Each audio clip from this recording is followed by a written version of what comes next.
First part of September. Mm-hmm. Next vacation. Is it? Yeah. What's that going to be? I don't know. Oh. McNeil and I went to a restaurant last night. Mm-hmm. 4 people. All right, what's wrong with the processing in here? Does that sound weird? Have they changed it? Something's changed. Why is it? I can't. I don't know.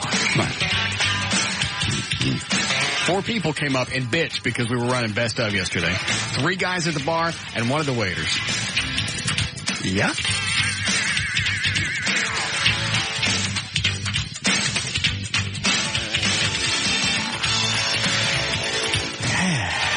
There's a couple emails. People were just worried about whether you injured yourself possibly or something over the vacation. They all expected us back yesterday. So? Russ, okay? So? Can't take a day out. This processing really is driving me nuts. Something changed. Are there any engineers here, Eddie? I think Big Larry. Does he know anything about McNeil knows about the processing, doesn't he?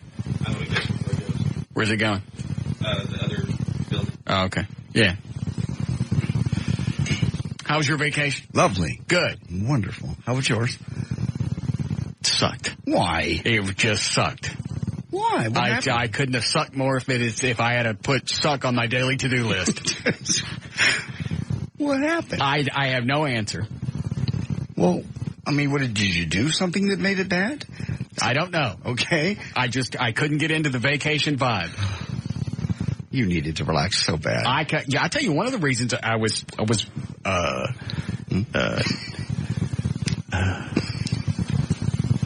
what's the term when you can't focus? Yeah. See? Right. Hold on a second. Yes, Eddie? He just wants to know what it's doing. It sounds very mid-range-ish. Yeah. I want some meat on it. Want some meat on it? Little meat, little upper end. Okay. Time to add some bass and some treble. Okay. And it'll be close? Yeah, that's good. It's flat. Yeah, Flat. It needs some beef. Don't you think? Yes. Where was that? Focus. Yeah. You couldn't focus? I couldn't focus. I'd get up in the morning, have the entire day free. Yeah. Absolutely just a blank sheet. What are those things that you paint on? Oh, a palette. Canvas. Just a blank canvas to paint on. Right. The day had no limits. I'd spend 6 or 7 hours trying to figure out what to do first. What? And then by then it's like 2 or 3 o'clock in the afternoon. Yeah. I said, F it, and I got drunk. I must have waited 3 or 4 days like that. I couldn't get into the I just couldn't. I can't do it. I need some serious therapy. Yes. I don't know where to start. Well, you had things to do. I had plenty of things to do, and I got some things done around the house. Okay. Paperwork for the foundation. Pictures I've been promising to mail people. Just paperwork in general. Cleaning up, throwing things away. A lot of house cleaning. Doing all that. And there were days I had nothing to do. And I seriously would sit around and just think, what do I want to do first? I want to drive to Fort and go look at some antiques. Yeah. Now I need to get some stuff for the house. Should do some yard work. Just so instead, one. I couldn't do it. I was overwhelmed. I really need to go to whoever does that in your head. Yeah. I need one of those. I know. Whether it's I don't know what that is called. Not being able to relax. Whether I need hypnosis or some actual drugs. Mm-hmm. I don't know. Well, you don't want to live on drugs to get through.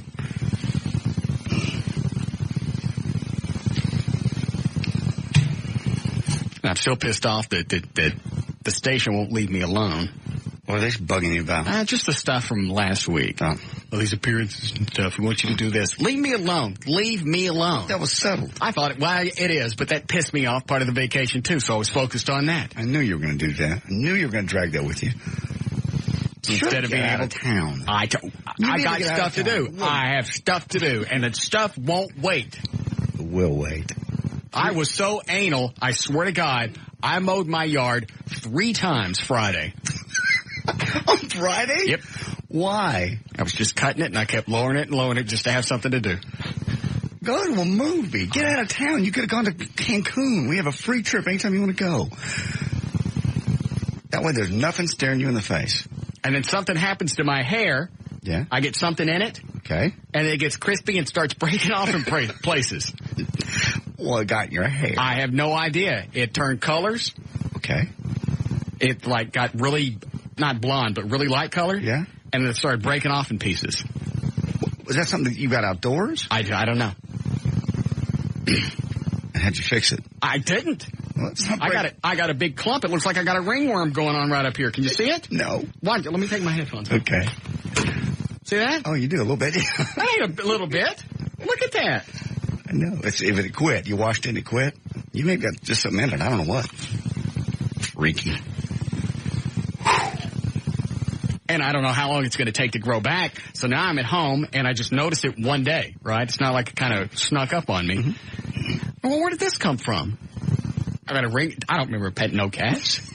That's where you get ringworm, right? You know, I guess you don't have ringworm. So now I'm having to do comb-overs. No, you're... To cover it up. Tell you, I don't want to live past 50. No. Vacation sucked and something happened. You need to go. Just get out of town. That's your problem. You stay here. I went out of town. I'm sorry. I forgot Dallas existed for several days. I can't do that. You can. I can't. You don't try. They fix it, Eddie? They're having an engineer come up and do it. There's something wrong with the overall station. It's not just the microphones in here. Okay. Something happened to the mid-range, and it's distorting. Was it distorted on the air? Bob said that it was. I couldn't hear it back there, but he said that it was. I don't care. I'm going to quit anyway. No, you're not going to quit. Yes, I am. We have such a... Gosh. The next vacation, what is it? Memorial Day? I'm taking you someplace. Did we just have Memorial Day? Whatever. Labor Day. Yeah, Labor Day. I'm taking you somewhere. Where are we going to go? I'm going to tell you. Just pack and be ready. For how many days? Till Monday. Friday. We're leaving Friday now. We're coming back Monday. And what do I do with my dog? I can't find anybody to watch your dog for a few days. I'm not dating anybody. And that's the other thing. Since I'm not dating anybody, I didn't have anybody to spend time with last week.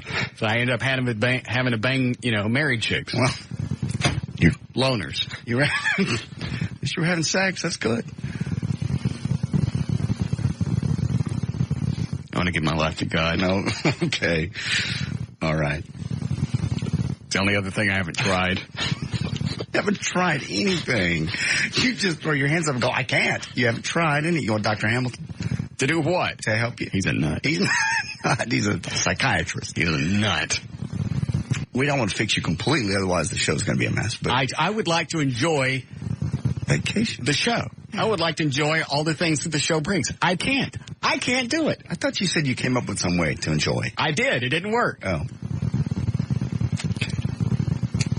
What was it? What was the thing that helped you enjoy the show for a few days? I don't know. It didn't work. It didn't work. Okay. I tried to buck up. Yeah, I know. That didn't work. Okay. I tried to walk it off, bitch. That didn't work. No, this won't work. For a while, I pretended like we were in high school because it was the best time I remember in my life. Yeah. Was high school. Really, there was no pressure. Yeah. Hanging out with your friends. Right. Going to school with your friends every day. It's kind of what we do here. Yeah. So I thought, I'll look at the job as high school. Yeah. And that worked for a while. Okay. Then management's got to get into my business and start screwing stuff up, and I got to worry about other things. And then it goes back from playing around to a job. Yeah. They screwed it up. I'm going to quit. No, you're not. Yes, I am. You have a contract. Don't quit. I'm not having fun anymore. You are. What else would you want to do with your life if you weren't here every day? Didn't you miss it a little bit? I didn't have time. Toward the end of the vacation, I started missing it. I didn't miss it. I was too busy mowing. I'm mowed down. You drive by my house. I'll send you pictures. I mowed to the dirt. You had other things to do. Why don't you go do something else? Go to Home Depot. I couldn't decide. The lawnmower was there. The only other thing I had cool going on is I bought a leaf blower that blows 160 miles an hour. I was blowing Mexicans over. Did you really? I gotta see that. That's cool. Yeah? I don't even know who makes it. All I know is it said on the side of 160 miles an hour. And I want that. Because my other one only blew like 80. Yeah. You have some fun. That's not really an enjoyment. A thing to look forward to is going home and playing with your leaf blower. You have your Batmobile. It's still doing well. Yeah. Have another one coming. I know. I'm not even looking forward to the second one. Why? I don't know. I wonder how many leaf blowers it would take to lift somebody off the ground. A lot. About 160 miles an hour? Yeah. You think 6 of them? More than that, probably. You think? Yeah. That's a lot of wind, but these things are powerful. Okay. You got to play with it. We can try. I'd love to. Eddie, send somebody to my house to get my leaf blower. Okay. Trey knows the combination of the garage. Send him. Okay. Tell him to stop and pick up some gas and some 2-cycle oil. Okay. Wow. What? I'd like to see it. It's fun. Okay. We could take 6 or 7 of those, duct tape them to somebody, start them all. I bet it could lift them up off the ground. You may have to do a little jump. Sure. I'm not kidding. I believe you. I've never heard one of that speed. Didn't that work, Eddie? Yeah, I think. They'd be loud. Why don't we do it at the same time we put on the helmet helicopter? So potentially, if they do leave the ground, that'll be a little extra. Yeah. We need somebody small to test it out on you. But a chick. Mm-hmm. Trying to think who's small around here. But that little promotions chick that works next door. She's kind of tiny. What's her name? Rainy. She's a little cutie, dude. Mm-hmm. We may have to tether her off. They don't want to lose her. Or the leaf blowers. Yeah. Yeah. Those things ain't cheap. I know. What did it cost you? About $200. That's not too bad, but wow. Yeah, for a leaf blower it is. But it's a good one. You got a lot of cool toys. But I can't enjoy them. I don't understand why. I have no answer for you, and this is not shtick. It's not a radio bit. I believe you. I've somehow gotten into a very surreal part of my life to where I'm looking in the mirror really close, looking at the pores, looking at the lines, looking at my hair falling out. That's just Last week sucked. That's just midlife. It ain't midlife. It is. That's all that is. When you start looking at yourself closely going, that wrinkle wasn't there. That hair wasn't like that. I don't like that. That's why I want to die at 50. Don't say that. Yeah, Matt? Hey, I know somebody you can blow up there on your little blower contraption. Hello? Waiting on you. Oh, sorry. Valerie. Valerie don't need leaf blowers to take off.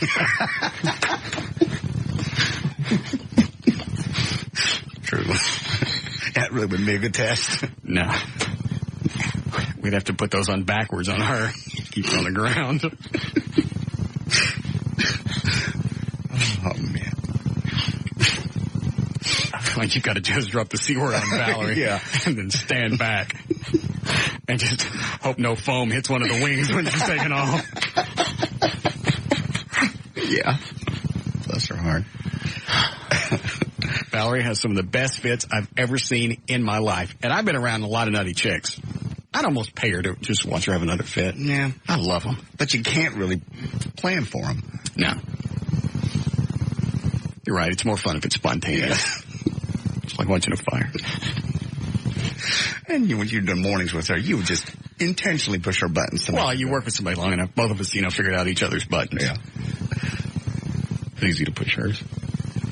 So, I don't know. I don't know how to enjoy life. So far, right now, life sucks. I was hoping. Like Monday, I guess, I was at the beach thinking, God, I hope he's finally relaxed. I don't want to bother you, because I'm thinking, well, the phone rings and it's me. He's going to think something about the show, and maybe he's got his mind off of it. People kept emailing me. I seen the Batmobile over at Three Forks. I seen the Batmobile over here. I'm like, good, he's getting out. He's having fun. But no. It's a commercial for a radio station on TV. What is the Twister? Oh, that's a new, Now this president... you want me to say? I can't find the audio for it. Go ahead. What is it? You want me to give the frequency? Or What do I care? Okay. I don't care about anything anymore. It's a new country station, and they're not playing any commercials right now. They're just going all music. Really? Yeah, it's been done before. People would come on, it's new. First of all, I get no advertisers because they got no ratings, so that's really easy not to play commercials. Was it that old memory station? It was Memories, 96.7. Okay. So now they're playing Twister music? Yeah, they're playing playing country music. Okay. What's freaky is it's owned by somebody that owns another country station in this market, so why would you go up against yourself? That's weird. Who owns it? Same people that own KSCS, ABC Disney. Unless they sold it. Maybe they're trying to milk ratings off the woof. Could be. Wolf's that's actually a good idea. That's actually not a bad thought.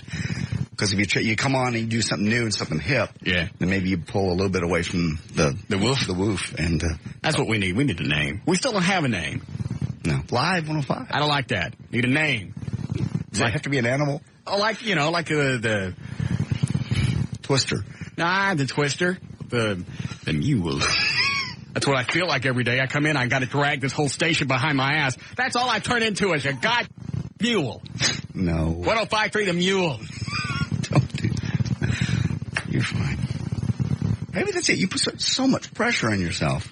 Load me up a country song, Eddie. Oh, no. What's something? The Mule. The Mule. Hang on. Yes, Mr. Trenholm? This is Phil Potts' column on Twister. And basically, APC's theory is they're going to team up and try to go after the wolf together. Oh, Phil Potts from the Star Telegram. Twister aiming to blow the... Yes! Twister aiming to blow the wolf down. There we go. The wolf.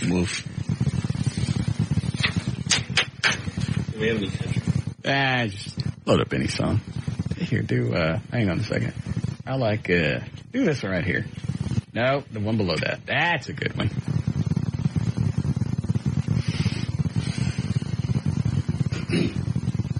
I don't like the mule. Cat. Buzzard. Raccoon. No.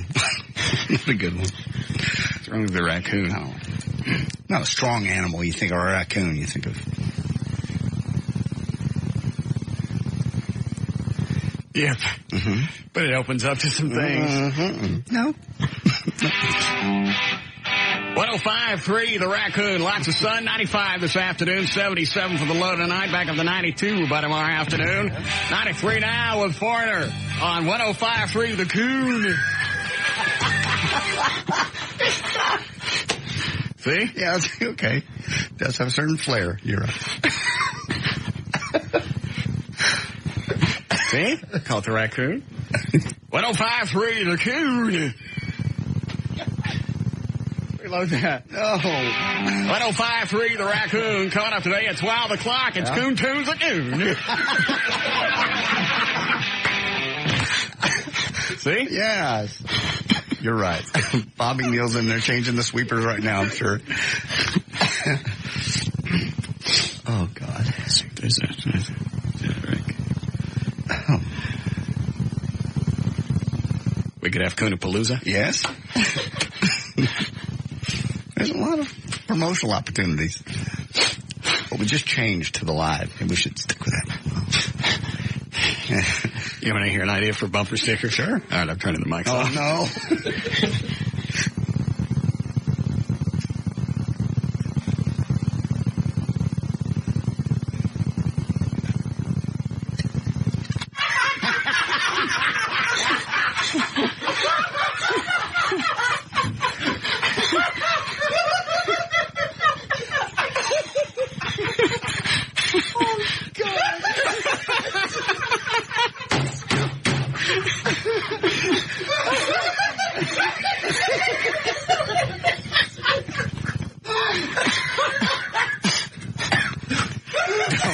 Don't call. No, don't write. No. Don't email. Don't ask the person. Don't stop by the studio. No. We ain't telling you nothing. Ever. Ever. Yeah. Oh, God. Well. Okay.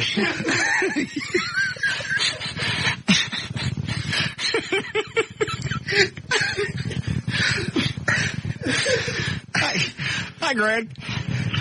Hey, Russ. Yeah. Hey, man, I know what your problem is. Your problem is you're dating all these slutty whore married women. You need you a single woman. You are you're right, and I'm not being facetious. You are absolutely right. I thought about that over the vacation. I have nobody that I look forward to seeing. I have chicks I look forward to seeing to banging, but that's it. You need a good woman and not one of these slutty ones that you're always... You're right. I'll take care of all your problems. I'm not blowing you off, and I'm not being sarcastic. You're absolutely right. You are. I saw a couple of chicks at, thanks, Greg, at Lennon's and things on the tollway. Okay. I was just buying stuff for the house. There's one there that kind of looks like Shania Twain. Wow. Cute girl. Nice tan. And? Call over there, Trey, and ask her if she wants to go out. Do you know a name or anything? Not a clue. Just kind of looks like Shania Twain. She went to Six Flags Sunday before last. I just heard her talking to somebody else. I even went in there a couple of times just so I could see her again. She ain't gonna remember me from nobody. Well, she might. Probably the old guy with the blotched hair. No, yeah. Guy, tell her it's the old guy with ringworm. And see if you can get somebody up here to fix my hair. See this cat? Yeah. Just fell out in a clump. I got ringworm. And you don't. Headed a bad pussy. No, you didn't. No. Yes, I did. That's what happens. No. You get a hold of bad pussy. What happens? You get ringworm. That's what happened to me when I was like 7 or 8. You didn't get ringworm. Yes, I did. For real? Mm-hmm. Right here on the side of my head. Almost in the same spot. Okay. Did not know that. That's where you get it. I don't think you have a cat at your house. No. Oh. Okay. All right. So call over there. It's on the tollway north of the gallery. I believe the exit is Alpha. Okay. Or if somebody wants to stop by and ask her out for me, I got some Metallica tickets that I'm probably not going to use. Why didn't you just ask her out? I was scared. Of what? What if she said no? Plus, I got the ringworm thing going on. I don't care how hip you are or what kind of car you got. Okay. Ain't nothing cool about a guy driving a Batmobile with ringworm. No. You don't have ringworm. I don't know what this is. It's really hard to see. You had to point it out. Well, why are you still in here? Find somebody to fix my hair. Okay. And call that chair. Oh, there was 2 of them. There's also one that worked upstairs at Lennon's and Things. Uh-huh. Really pretty blue eyes. So Shania Twain and Pretty Blue Eyes. Yes. Either one of those. Or if a listener wants to stop by and scope it out for me, gets me a phone number, I got some Metallica tickets. Okay. I'll just have everybody start pimping for me. Just walk up and talk to her. I don't want to. Why? You heard her talking about Six Flags. Perfect opening line. Yeah, she was talking to somebody else. Okay. Plus, I'm in Lennon's and Things by myself. So? She probably already thinks I'm queer. No.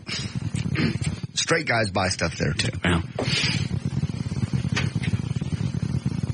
I'm going. Thank you. Need a break? All right.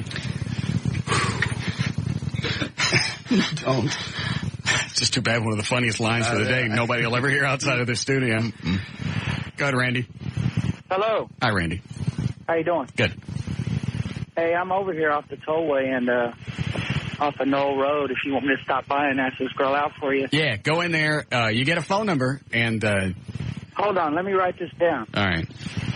Where exactly am I going to? It's Lennon's and Things right there. Oh, at Lennon's and Things? Yeah. Okay, hold on. And what's her name? I don't know. She just looks like Shania Twain, sort of. She looked like Shania Twain. Yeah. Okay. Hurry up, go in there and call me back. All right, I'll do that. All right. All right, bye. Thank you. She blonde? Brunette. Brunette. Really cute. Nice tan. I want somebody I look forward to seeing. I understand. You know, to where, you're going out, you're actually on a date, and you're sort of sad because you don't know if you're going to get to see them the next night. I want that again. I know that feeling. I haven't had that in years. I want that. I know. You turn the corner, you see their car, you're happy that they're there. Yeah. All right. Why is the guy says I can't send him? He thinks it's ridiculous of you to send someone else to do it for you. No. It creates a buffer. That way if she says no, she didn't turn me down, she turns somebody else down. That way it maintains my self-esteem. Right. Because if you get enough of those, you won't talk to anybody. Some guys do it all the time. I don't know how they do it. Steve Hargett, one of our old sales guys, was notorious. And he actually got some chicks at it because he would ask everybody. Every chick. I don't care what they looked like. He would go to that old people's bar. Mm-hmm. He was the cock of the walk. Certainly was. Yes, Mr. Trenholm? Was she a cashier? Yes. She's kind of short? Yes. Okay. You already find her? Yes. Well, I wanted to make sure that's the right. Yes. Yes. Okay. Wow. That was quick. Yeah. She's a little cutie. About how old? Probably mid-20s. Very nice. All right. We're going to take a break. Okay. We'll be back on 105.3 The Raccoon. We'll be back with the Russ Martin Show.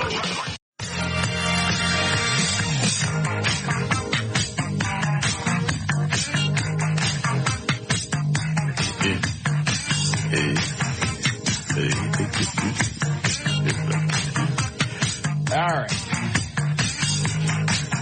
Hi, Shay. Hey, what's up, man? I got a question for you. Yes, sir. What happened between you and the Mark Cuban, man? What do you mean? Well, I mean, he used to come on the show all the time. You guys seem like pretty good buddies. I never hear from him anymore. Oh, yeah, we warmed back up. The last time I heard from him, he rolled my house. Oh, really? Yeah. I'm assuming he said he did it. Yeah. Uh-huh. Why don't you have him on the show anymore? It's the last time we had him on after he rolled my house. Yeah. You should have him on again. Why? Because a lot of the best stuff that you guys were doing, the Mark Cuban stuff was pretty hilarious. Well, then there's no reason to wear that out then, is there? It's not worn out if you haven't done it in a while. What am I going to say to him? I don't even know. Are the Mavericks still playing? Is it still basketball season? You say the F word? No, I said suck. Oh, okay. It's all right. Okay, then we'll hunt him down. Thank you.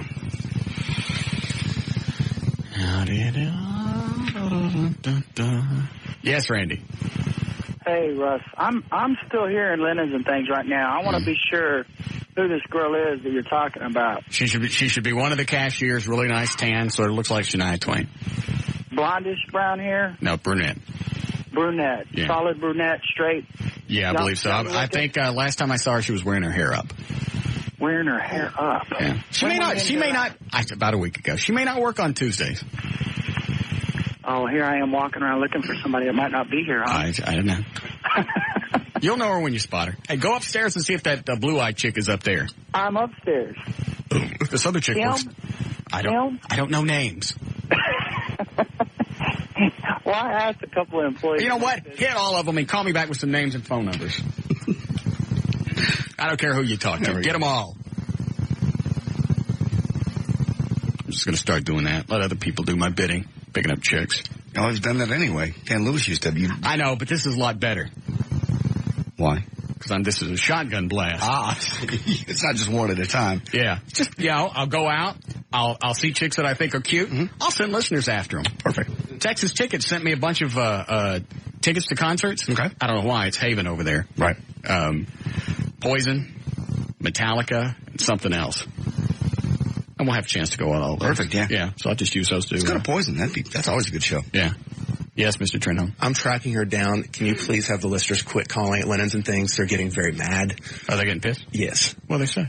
Well, they said their phones are ringing off the wall and people are coming in. Hey, you know what? It's free radio. Shut up. They got a free spot. Well, I'm trying to work. The girl's not working today. Yes. Got her name. Mm-hmm. So they gave you her name? First name, yeah. So.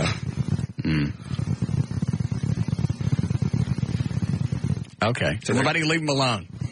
Because they're going to pass on the message, but they asked if you make the phones quit. All right. Did you describe me to her? Tell her the old guy with the ringworm? They know who you are. Oh, they do? Yeah. I didn't say anything to anybody when I was in there. Well, I don't know if they saw you in there, but I said, who I was, and they said... Oh, okay. All right. All right, everybody leave them alone. You're getting in the way of my poo nanny. See, you're calling it poo nanny already. You're actually looking for a relationship. You can get poo nanny. I don't want poo nanny. I get poo nanny too much. Okay. That's also my problem, is I'm not having to work for poo nanny. They're just throwing it in my face. I know. I want to go back to working for poo nanny. No, you don't. Yes, I do. No, you don't. I don't appreciate it now. I agree. When they just throw it on you, you don't appreciate it. I agree. Just like this job. If this were the first job I'd have gotten in radio, right, I wouldn't appreciate it. True. But I appreciate it because I had to work through all the crap. I had to work in Greenville and then Terrell and then overnights at an AM station and work for a bunch of cokeheads. And then I got this job. Right. So I appreciate it. Had it just been thrown at me, I couldn't give a rat's ass because I'd have no point of reference. I'm tired of poon being thrown at me. Okay. I'm getting way too much poon. I've been spoiled. I want to work for my poon again. What? I want to go out on my own and work for my poon. Really? No. I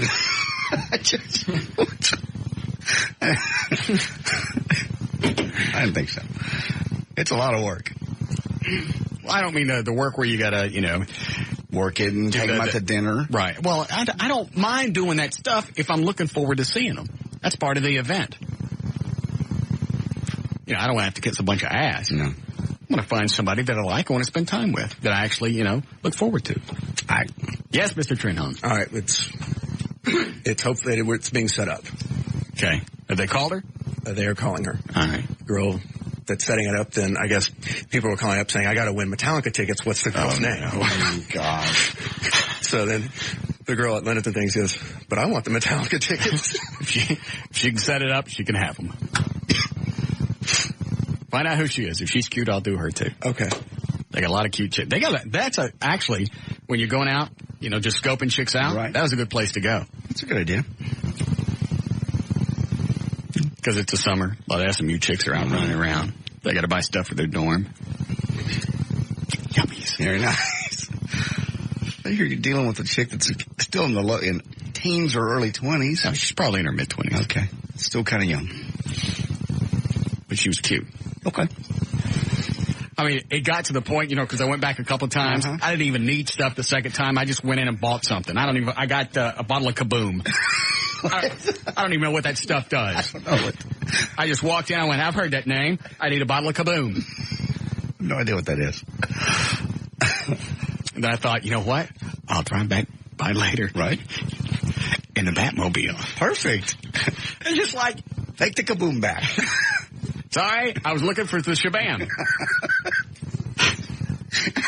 Do you return the Kaboom? Because it didn't work. It's really heavy pet things I have at home. I need the Shabam. There you go. And then you're already tied into the Batmobile. Well, see, now I'm acting like a 14-year-old kid going back by, I'll go back behind my car. Yeah. Or a 16-year-old kid. I'll go back behind my car. I'll impress the chicks. I'll go by in front of Linden's and things. I'll blow the flame on the Batmobile. That'll get her attention. Yes, it will. Gotta use what you got. Did you hear what I'm doing? You gotta do it. You gotta use what you have. You don't want to impress a chick with your car. Okay. But that's exactly what happened. I went back like 25 years where I'm 16 again. Mm-hmm. Oh, don't tell them how old I am. Mm-hmm. Did you tell them already? No. Okay.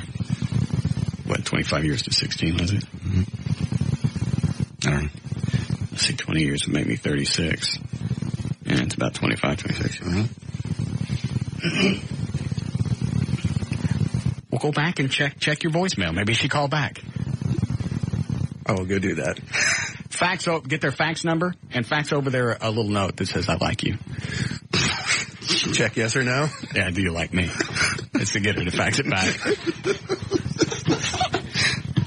All right, you've lost it. You've lost it. I gotta have something fun again. I know. This job, the pressure is just too, I have to have something I look forward to when I get off the air. Okay. The cars? But I don't have anybody to share it with. I know. More often than not, I'm driving the Batmobile by myself. I understand. That's what our pastor said Sunday. He said basically hell is a lifetime of all the things you ever dreamed of, and you get to do them alone. What does that mean? That's what he said. That was just part of the sermon Sunday. Did you say I'm in hell? No, I'm just saying. What are you saying? That's what he said. Why am I in hell? I didn't do nothing. You didn't do anything. That's what he said. It's an eternity. You get to do all the people go, hey, we'll all party in hell. He goes, no, you'll be alone. It's a very sobering thought. I don't believe hell is going to be, I don't believe there's going to be the little neon sign that's flashing that says, vacancy. No, hell is it's going to be no vacancy. You don't understand. No vacancy. No vacancy. That's what he said. No vacancy. You don't know how big hell is. I guarantee you, there's going to be a waiting line. Possibly. But great big neon sign. No vacancy. It was a sobering thought. Vacancy. No vacancy. I understand. What if you got to do everything you ever dreamed of, but you had to do it alone? I don't want to do it alone. I know that's what. I want somebody to share my life with. That's what the thing was. Come to church with me next time. I don't want to go with you again. Plus, you got pissed off the last time I farted in the pews. You farted in the pews. Did you laugh? Well, yeah, but it was funny at the time, but don't do it again. Come Sunday. It's a great time. Lots of women there, and most of them have their heads on semi-straight. Yeah, but they're into God. I don't want to work that. Is that going to kill you? I don't want to work that hard for That's absurd. It really is. I understand. Okay. Yes, Mr. Trenholm? Just listening. Did you go back and check the poon line? Okay. Thank you. Did you get her first name? Yes. Don't say it on the air. Okay. I love that name already. Pretty. That's a pretty name. Go work it. Good. I'm excited. Okay.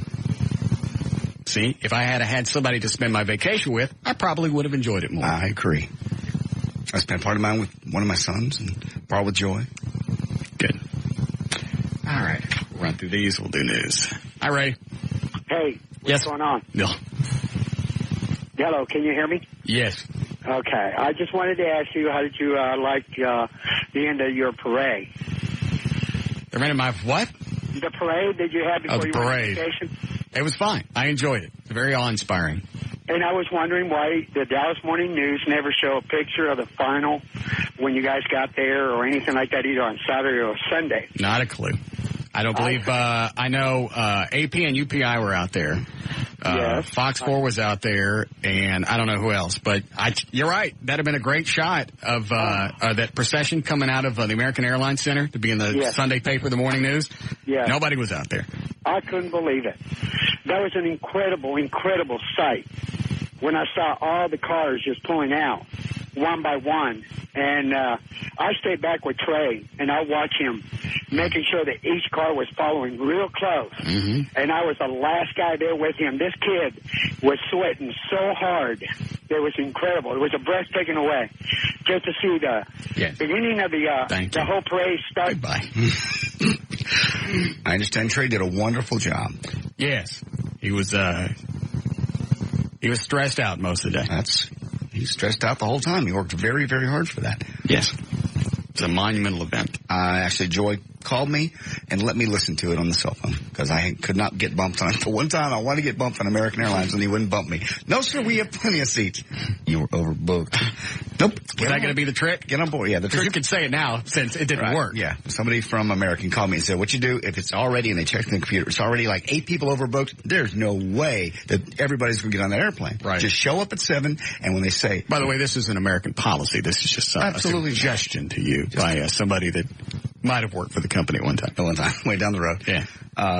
Just go out, and when they ask for volunteers, it's going to be overbooked, and then they'll automatically put you on the next flight and probably give you a little voucher for $200-$300. For being a good guy. Perfect. And they wouldn't bump you. I walked in, she took my boarding pass and went, sit right there, we'll be on in 10 minutes. I went, aren't you overbooked? She was like, oh no.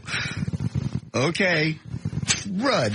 So I knew at that moment I was not going to make the parade. That was probably the big goosebump moment of the parade when that lot at American Airlines is packed. I mean, it's packed. We're getting ready to start. Yeah. And we gave them the signal. At one instant, all those vehicles, lights, sirens, instantaneously. Wow. And it was, it reverbed off of downtown Dallas. It was just one of those moments. Cool. And off of that, a hitch. Pictures are incredible. I haven't even seen the aerial footage yet. I don't even know the name of the company that brought out the helicopter. We need to thank them because they followed it from American Airlines, circled around the parade as we're going across 30. Mm-hmm. And I'm telling you, as you look behind the Batmobile, we were up front. Right. I couldn't see the end. It looked like the parade literally, like I had already passed the bulk mail center on 30. Right. You couldn't see the end of the parade. It looked like it went all the way back into downtown Dallas. God. So I can only imagine what the aerial footage looks like. Okay. I'm sorry I missed it. Yes, it's all right. I did the salute. You did? Yes. Big speech? Yep. And the salute. Looked like a moron. No, you don't. Yes, I did. No. They salute back this year? Nope. Oh. Makes you look even stupider. Oh, no. You're saluting them. It's a salute to them. I know. Just feel like a goob. I don't like stuff like that. They do. And it was for them. There was one chick. She is the chief of police for Pelican Bay. I thought she was going to cry. Really? Yeah. She just came up and said thank you. She's a little hottie. Mm. She is. I dated a Cranberry cop once. Female. All right. Hi, Lloyd. Hey. Yes, sir. Is this Russ? Yep. Hey, how you doing? Good.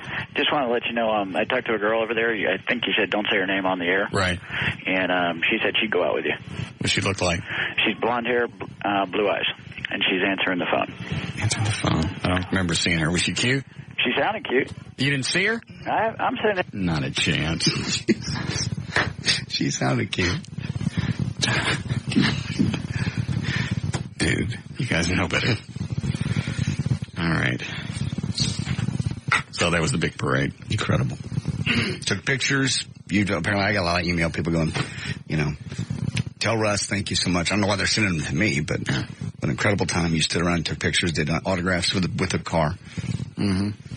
And somebody said you were in Highland Park someday for a parade or something. Were you in another parade?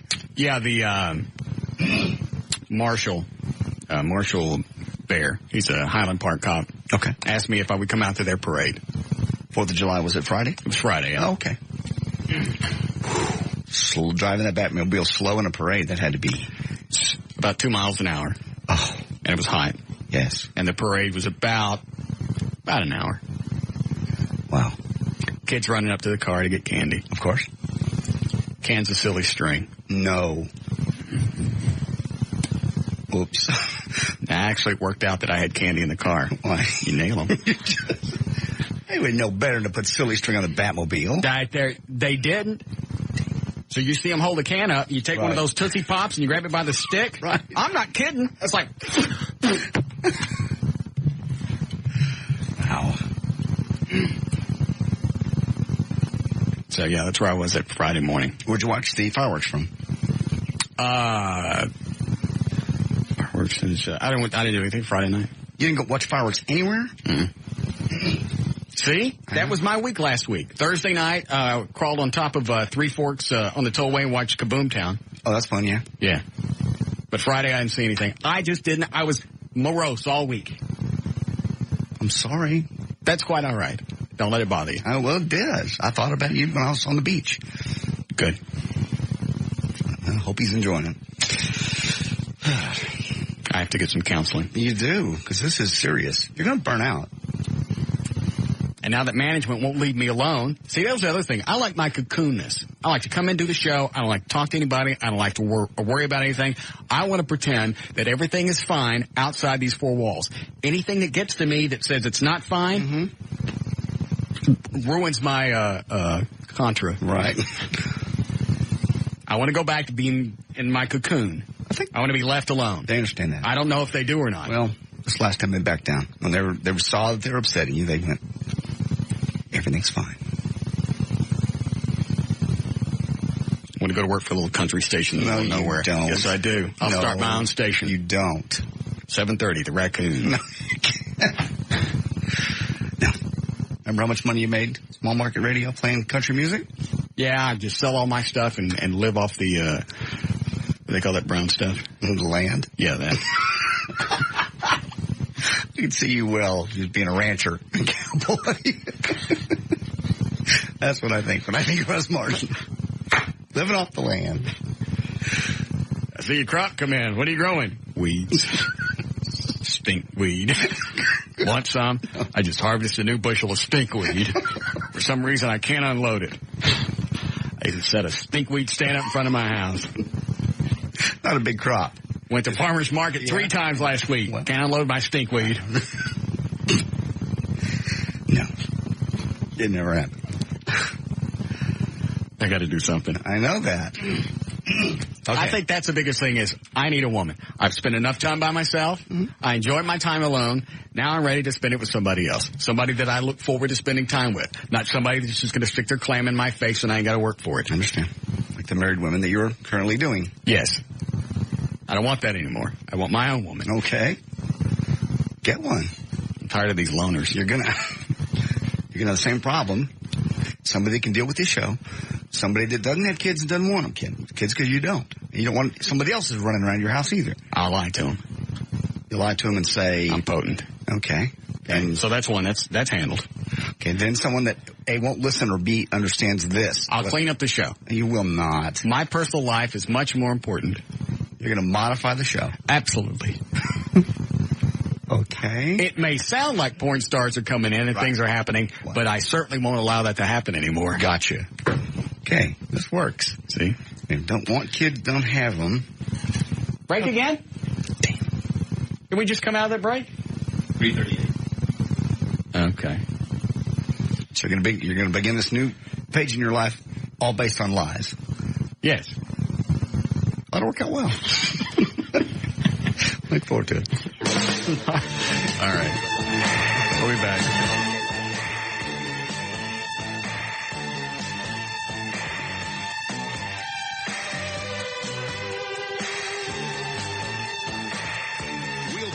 with the Russ Martin Show.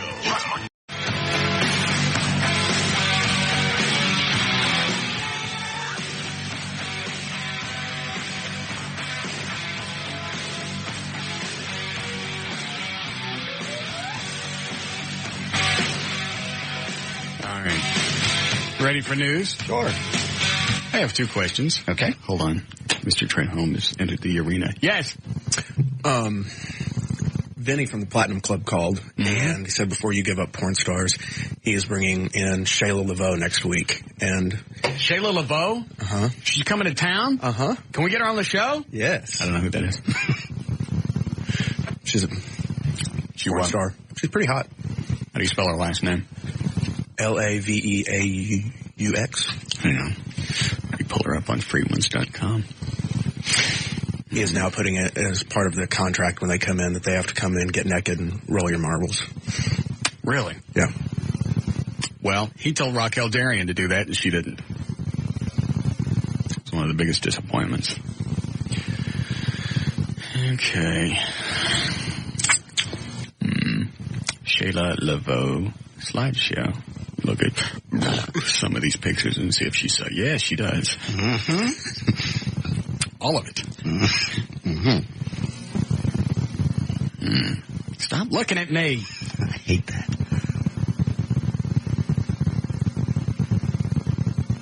What's this in her mouth? What do you think that is? No, this what do you call that, Eddie? Ballcock. Yeah. She's got a ball cock in her mouth. Let me see. Oh, yeah.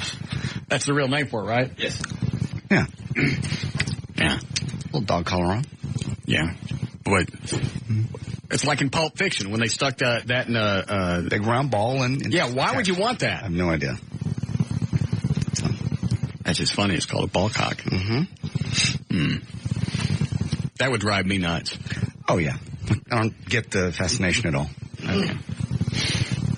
I'll have to let him know since I've decided to turn my life over to God. Okay.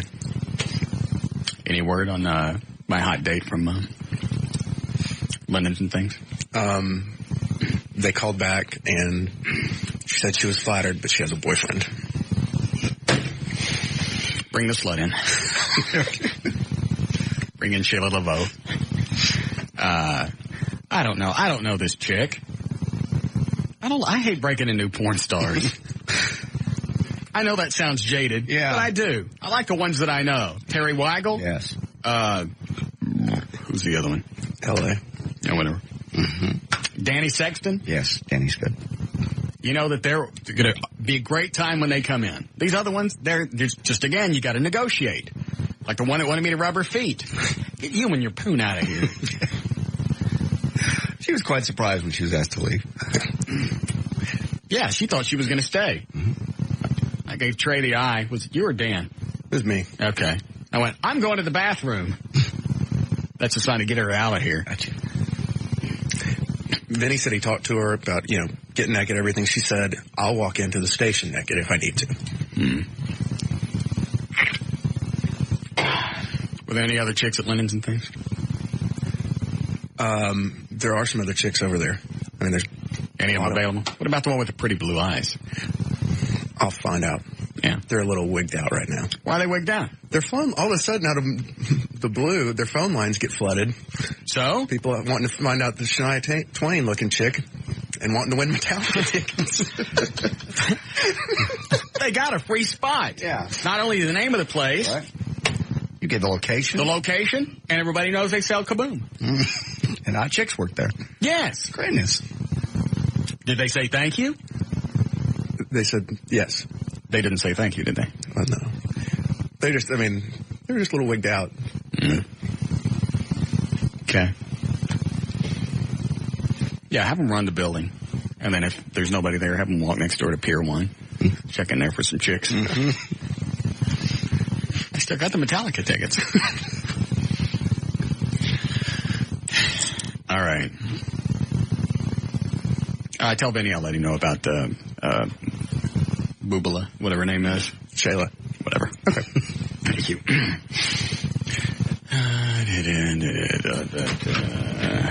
Take this call and we'll start news. Yes, Alan.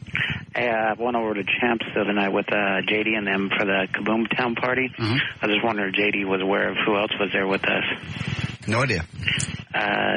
Big Al Mack from Kiss FM. No idea. Did you see him there? No. I was You didn't busy. see him? No. Why don't you ask him again? Maybe he's fine. Did you go talk to him? No, I passed him going back inside from the outside area, and it just shocked me to see him there. What was he doing at your event? I have no idea. I didn't see him. There's a lot of people there. Solid. Yeah, it was packed. Humanity. Yeah, I was thinking about coming down, and I saw traffic leading into Addison. Mm-hmm. I went, not a chance. No way. So that's when I went over to Three Forks, and Rick Stein let me climb up on the roof. Perfect. Yeah. Fireworks were beautiful, but... And coming Thanks, in, Alan. I was landing that day, and I was supposed to get in at 7:30. The plane was late. Oh, man, I barely made the appearance. Trying to get in that stuff. Oh, I know the 2 questions I have for you. 2 questions. Why is one of your kids here again? Why do you keep bringing family up here? Nobody else brings family. It's his last day with Nobody me. else brings family. Nobody. Eddie had his kid earlier. Today? They came to see the girls in traffic. See? Okay. Why is it you're the only person that brings family? He's leaving tomorrow. It's my last day with him. I don't bring family. You don't have any family. That's not the point. That's the point. Stop bringing family. It's my kid. I don't care. This ain't daycare. I know it's not daycare. Stop bringing family. All right. You want him to go home? I'll have him walk. Fine. No. We keep having this conversation. You keep bringing them up. And you got some excuse every time. Yeah. Well, he didn't have anywhere to go. There are plenty of places to go. Where? There's a Chevron down in the corner. I might have my kids hang out at Chevron. Why is he up here? Was he not going to be at home when you got home? He could have been. Why do you have to bring him to work? Taking him home. Taking him back to his mother. Okay. Before we get off. Going straight to the airport. No, taking him up. She's in town. They drove in. And? Mm-hmm. What's that thing in your ear? What is that in your ear? How'd you even see that? When you took your headphones off. That. Is that real? Yeah, I got that at the beach. Is that? It's really a hoop earring. Yeah. Tug on it. Let me see the back of it. You did What's not wrong with that? Did not pierce your ear. Oh, 45 years old. It'll grow back. Why you pierce your ear? I was at the beach. Well, isn't this just a damn strange turn of events? During a vacation, Yeah. I get ringworm, my hair starts falling out, I go through a midlife crisis. Right. You get an earring. What's wrong with that? That's not a midlife crisis. You had one. You used to have one. 10 years ago, Well, before my hair started falling out. Harrison Ford has one. So, Well, look at Harrison Ford. Does that really help his image? no, probably not. If you start looking like you peepaw, that's not the time to get an earring. Yeah. So what brought this on? I'll take it out. I don't care what you do. Actually, it's kind of uncomfortable with headphones. I'm sure it'll be fine. Why don't you get a little diamond stud? I don't want a little diamond stud. I just want a little bitty loop. Are you going to hang things off of it for the holidays? No. Just a little. It's very small. See? Joey has her belly button done. I got this done. Okay. Okay. Any particular reason? Mm-mm. Just feeling free, feeling tropical down at the beach in North Carolina. Why Great. don't you get one of them, what do they call it when you pierce your weenie? No, Prince Albert. No, get one of those. I don't want that. Why not? I don't want to be pierced there. Great. Get it pierced? No. Hang little tissues off of it. No. Oh, well, you're always ready. Like a little towel holder. I can't imagine how guys do that. I don't know. You got a tattoo this year. That So? won't go away. Well, I can take this out and it'll go First away. of all, the tattoo was in, was that old guy? Honor of your father? Yeah. Yes. I got it in honor of him. I see. Oh, and then I finally show it to him, a few weeks ago, Father's Day or whatever that damn thing was. Those were the wrong colors. Instead of, hey, thanks, that was really That's cool. a You cool got a thing to tattoo do, like yeah. I did when I was in the service. Your colors is wrong. What did you really? Like I could do anything about it now. What did you really want him to say? He's not going to compliment you. It's just him. Thankless turd. It's just your dad. He's just a tough old coot.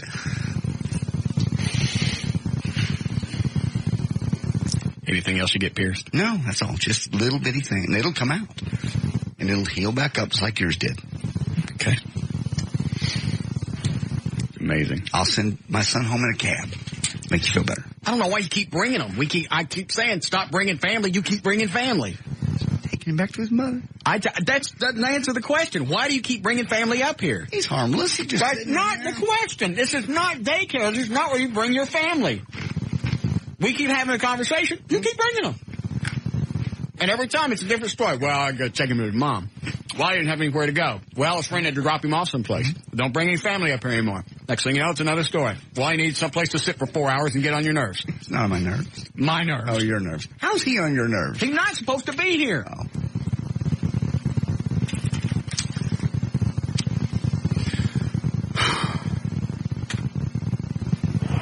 Did we start news? No. I'm taking tomorrow off. Go ahead, Chris. Yeah, Russ, I was just wondering, you should hook up with that Paige chick again, because she got dumped on that TV show last night. Oh, did she really? Yeah, she got dumped. Yeah. I forget, what was the name of the show again? For Love or Money. Love or Money. Yeah. All right, and I actually watched it for the first time. All right, well then catch me. Thanks, Chris. Do you know the premise before I let him hang up? Yeah. All right, go ahead. What's the story? We got down to 2 chicks, Paige and the other one. But the original concept is you got one guy. One guy. It's like The Bachelor, The Millionaire, or whatever. Correct. Okay. Good-looking, good bachelor guy. Got it. Okay. And he's got all these girls that he gets to court, one at a time, go back and forth and weigh him and talk to him, spend private time with each one of them. And in the end, he's going to pick one. Okay. Okay. And then this is the big twist they had last night. All the chicks know if, let's say, Paige gets picked. Okay. She can now decide whether to take $1 million and say, or him. Right. If she takes him, then she don't get the cash. If she takes the cash, she doesn't get him, obviously. Got it. So that's the thing. Okay. Now, the twist was, Paige got blown off. She was the one. It was down to her and the other chick, and I forget the other chick's name. He picks the other one. Okay. And she goes, I got something to tell you. So you think, wow, she's going to drop the big bomb on him. Mm-hmm. She goes, well, the deal was, it was $1 million or you. And, there's 1 million people out there, and I'm taking the cash, basically, when she said, cut to the chase. He goes, well, I got something to tell you. I knew that all along. So it was just the very end of his twist. And now she goes off, and she's going to do the next. Will she get the money or not? She got the cash. Well, what does it matter if he knew all along? That's just stupid. Yeah. That's just like saying, well, I got news for you. I'm an idiot. Maybe somebody else. Now what? Huh? You got no comeback for that. You had no idea I knew I was an idiot. I think they're going to go on now. I think she's going to do the opposite. She's going to be the chick, and there's going to be a bunch of guys. And I don't get the twist, though, where he goes, I knew that all along. Somebody will call up. Somebody will come explain it. I'm sure I didn't get it right. But that's, at the very end, that was the thing, was he already knew that. They thought they were dropping some bomb on him. He was like, I knew that. Well, what else are you going to say? Now I knew you were going to take the money. That's why I picked you. I don't want you anywhere around me. Now I think she goes on to the next series, and now she can get $2 million. I forget it. But he dumped the Paige. Paige chick is gone. She's gonna vanish. Yes, this was her big thing. That was it. Because she started coming up on this show. Yes. I mean, there are pictures of her in my photo gallery. You got to go pretty deep into the photo gallery on my website. But there are pictures of her. She came over to the house one night. Mm-hmm. You want to say what happened? Since I don't have color pictures, correct. It's kind of hard to actually say it, prove it. All right. But I'm telling you, it happened. Okay. We didn't have sex. Okay. He did things. Okay. Just leave it at that. All righty. And then next thing you know, she's on the Ron and Don show. So it becomes obvious she's a little groupie whore. Mm-hmm. Running around doing all this stuff. So that's why it didn't surprise me when she showed up on this NBC show. Somebody sent a link.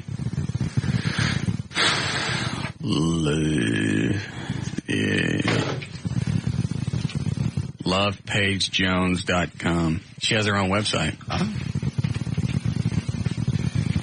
It's not clicking through. Hold on.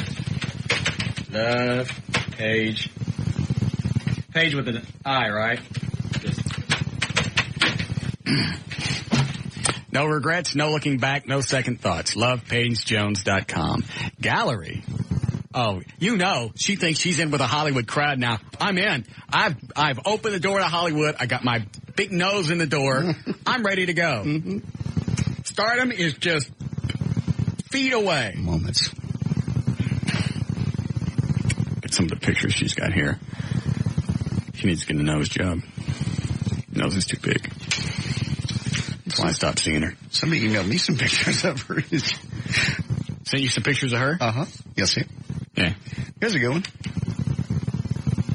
Here's another one. All right, when'd she get arrested? Here's another one. Ellis County Jail inmate details. What'd she get arrested for? This was... Oh, look, here are pictures of her on QVC. Mopping the floor. Bitch, you better get used to that. Really? Yeah. Oh, how funny. QVC Live. And then Z99.5 in Indianapolis is what the morning show. Well, I'll preface this by saying this was a smoking gun website. Okay. In February 2001, the Texas woman was arrested for driving while intoxicated, according to court reports, after blowing through a toll booth on the Dallas North Tollway. Jones, who was driving a Honda with a flat tire, was pursued by Texas State. What date was this? This was February 2001. Wait a minute. I'm just trying to figure out. February 2001. I don't think we've met her yet. Okay. Yeah, I think I'm clear on this one. What kind of car was she driving when she came over? Do you remember? I want to say it was a Mustang, but I could be wrong. Okay.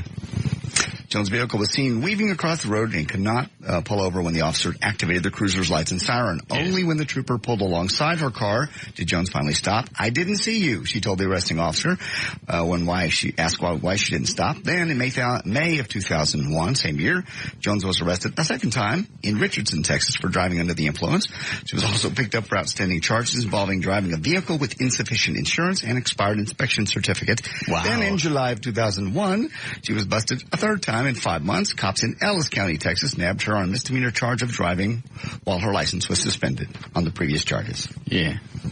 That's why I stopped seeing her. She takes a really nice mugshot. Yeah, nobody takes a nice mugshot. Hi, Jason. That's why you stopped seeing her. Buddy, what's up? Yeah, I didn't realize she's a shady character. That Kid Craddock after she gave you some oral? I didn't say she did any oral. Yeah, but she did. I didn't say anything. No, but is this the same page that kissed Kid Craddock after she? I didn't know that she kissed him. Was she on Craddock's show? Yeah, she gave him some tongue. Well, about a week after she took care of you. Oh no, this was a couple of years ago that she and I. Yeah, it's a while back. Oh, was it? Well, yeah. She wasn't anybody a couple of years ago. She wasn't anybody until she got on this show. Your timeline ain't working.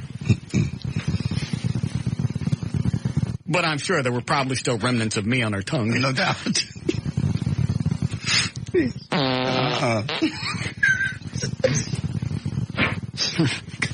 Thank you. All right, here's somebody with an explanation. All right, so she's gone now. All right, it's the whole series over? It's going to spin off now. She's going to have her own. Go ahead. Pages? No, the other chick. The chick that he picked. Okay. Yes, Michael.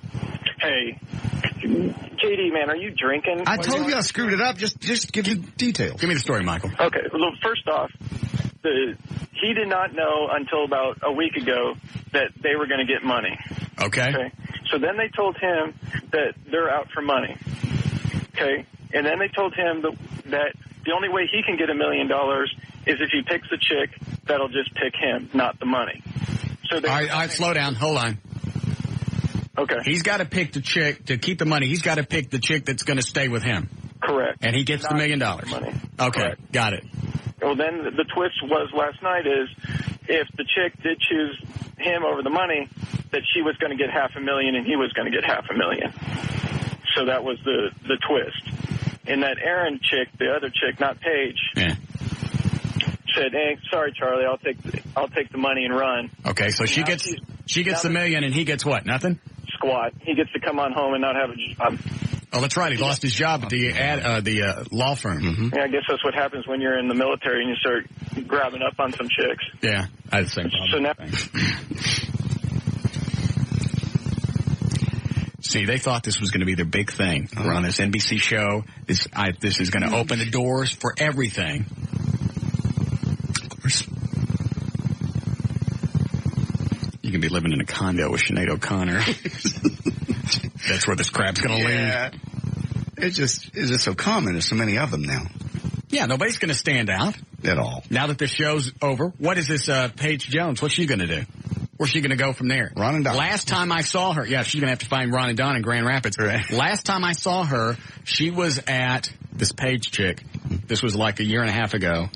It was either at the State Fair or something, and she was running one of those booths where they're showing you how the Hairudini works. No. I swear. You're kidding. Wow. She'll be back there this year. She's going to have to. Yeah. I'm sure they get money off this show, but not enough, it's certainly not going to make you rich. She'll ride this for probably another 2-3 weeks, and then she'll be gone. Yeah, because now they can do interviews and they can talk to people about what happened behind the scenes. What was I really loved him. Yes. I really wanted to be with him. Very strange. How we doing, Eddie?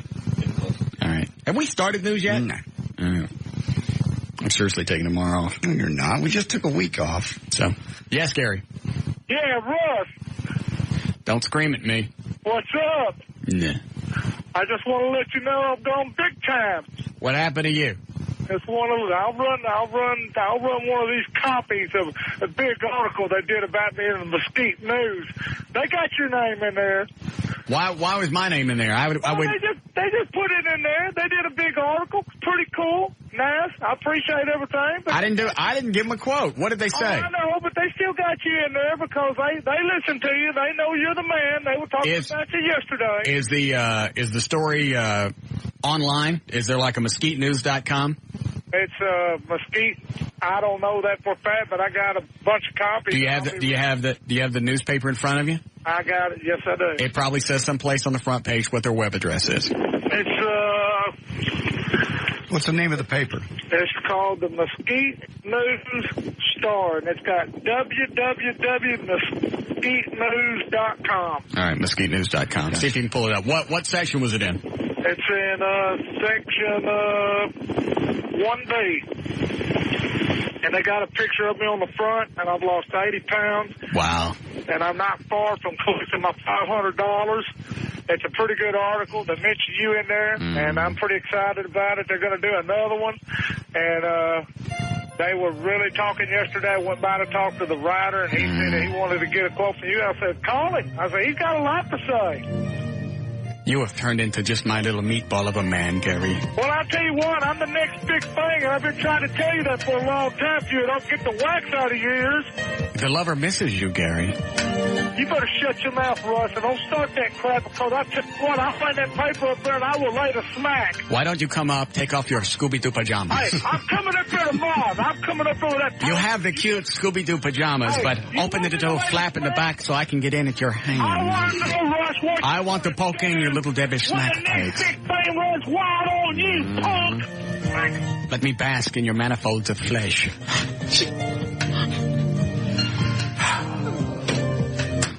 Kills the mood every time. Yeah. Did you find it on the web? I found Community News, and he's not there. Nope. Now I'll dig around for it during the break. Did you say yes, we need a break? Can we do news? Yeah. Yes, what? We need news. All right. Kid offers money for plugs. All right, last one in the news. Go ahead, Dean. Hey, Russ. Yep. This morning, Craddock upped Paige's offer from yesterday. I don't know if you heard about it. He offered her $100. Wow. Yesterday, she's been calling in like a reporter to mention his show on the Today Show when she and the other chick were mentioned, where they were interviewed by Lauer yesterday morning. Okay. And then apologized like crazy, and, you know, he sucked up to her all morning. It's okay, it's okay. She said that she had to go on to Access Hollywood tonight, and he offered her $500 if he gets the name of the show on there. But she's reporting regularly for him now, too, so jump to another station. Well, see? I told you. You're right. Just an update on and in fact, as soon as I found out she was on the Ron and Don show, she and I had a quick conversation. Right. I went, I don't want you anywhere near me because it's become very obvious what you're into. Oh, yeah, just one of those radio groupies. You're right. Just, you know, publicity while she can have it. Yes. Just FYI. Thank you. Okay.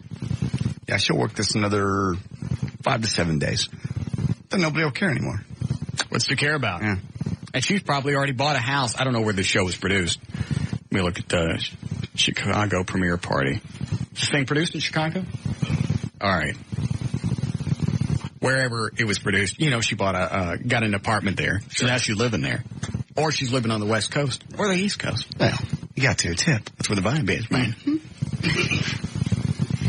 She's going to be packing her stuff up and moving back home.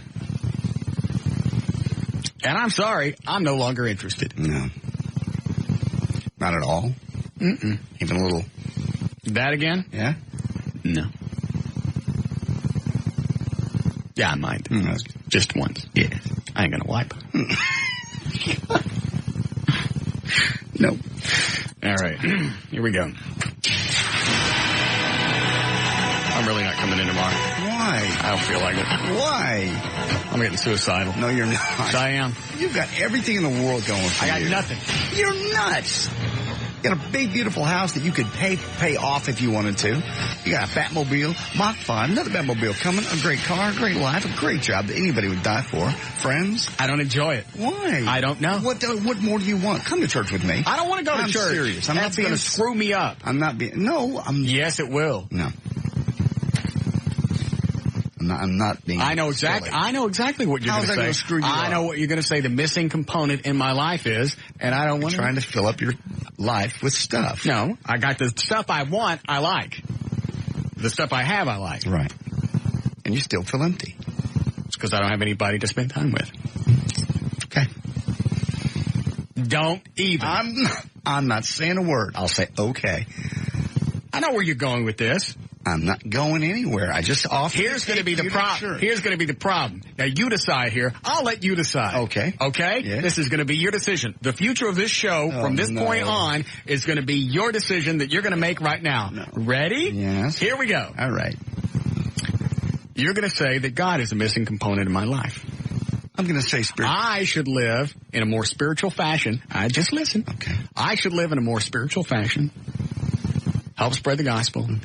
Accept God into my daily life and my lifestyle. Mm-hmm. Okay? Mm-hmm. What's that going to do to this show?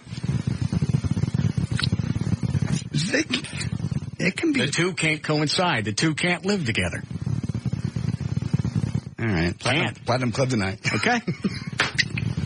I'm kidding. I don't know. I don't know the answer to that. See? There's got to be a way somehow I do it. I don't do it to the extent you do, obviously, because you have the porn stars that come up and see you. Mm-hmm. But it's not just the porn stars. Is that really the worst part of the show? No.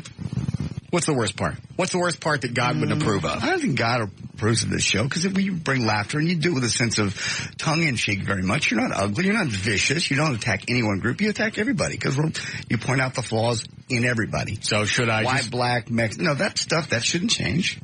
So should I just give up the porn stars?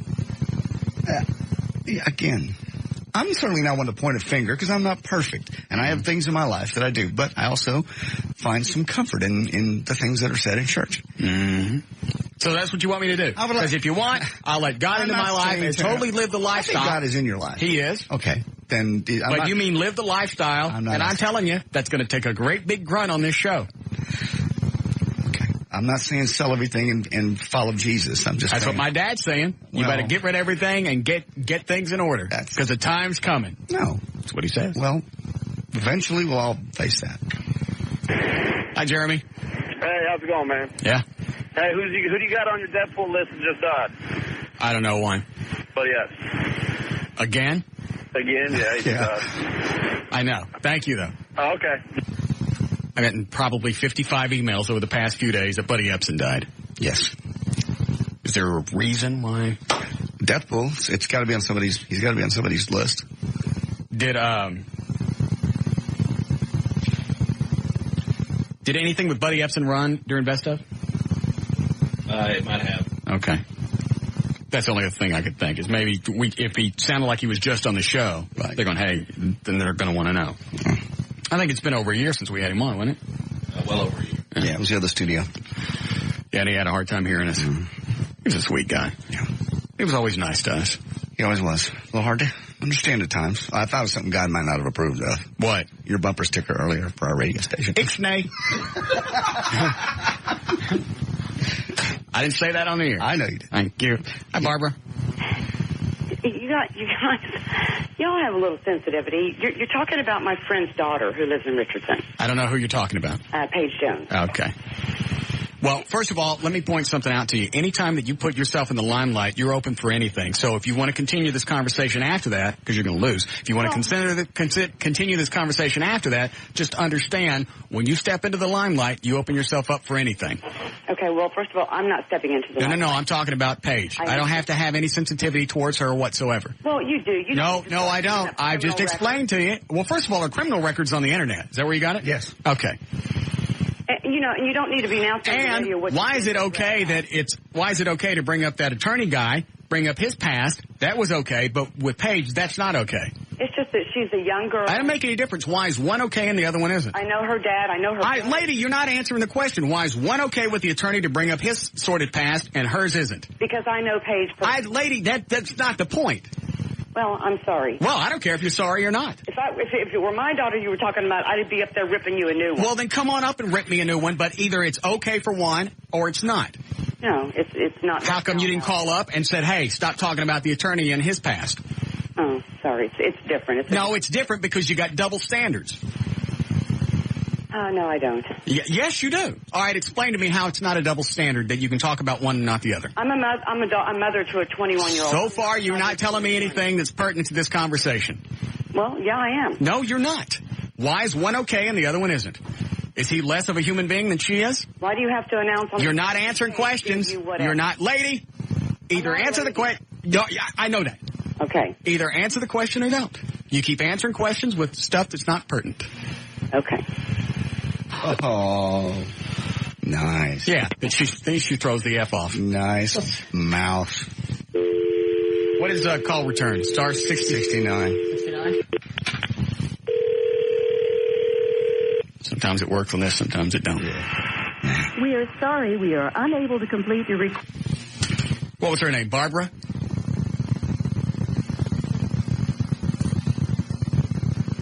She knew she had absolutely lost control. Sure. F off, and then she hangs up. So everything that we just got through saying was totally undone by what she said because she said something you can't say on the air. Absolutely. What if a kid had been listening? What if a child had heard her use that language and I couldn't get to the... I did hit the delay, didn't I? Yes. And I couldn't get to the delay quick enough. And they heard that. No. Because she knows Paige. Mm-hmm. Everything's different. That attorney guy, what is his name? Okay. You know who I'm talking about? Absolutely. Okay. He had this military thing where he was groping somebody when he was drunk. Talking about that was okay. But you bring up her, and because she knows her. So anybody that this Barbara knows, right, I can't talk about because she knows them. Correct. And anybody else is fair game. Because she's a mother of a 21-year-old. Right. Probably has a nice dirty mouth like she does. Yeah. Oh, yeah. If Barbara's got a mouth like that, her kids are picking it up. Oh, how could you help?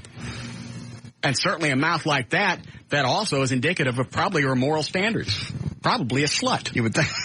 Anybody that uses language like that is a slut. On a federally licensed broadcast station. Absolutely. You just used the F word with somebody. I don't know you. How dare you? Slut. All right, I'm coming in tomorrow. Okay, good. This is the stuff that I miss. I know you're Allie. What a disgusting human being. Yeah. I'd come up there and tear you a new one.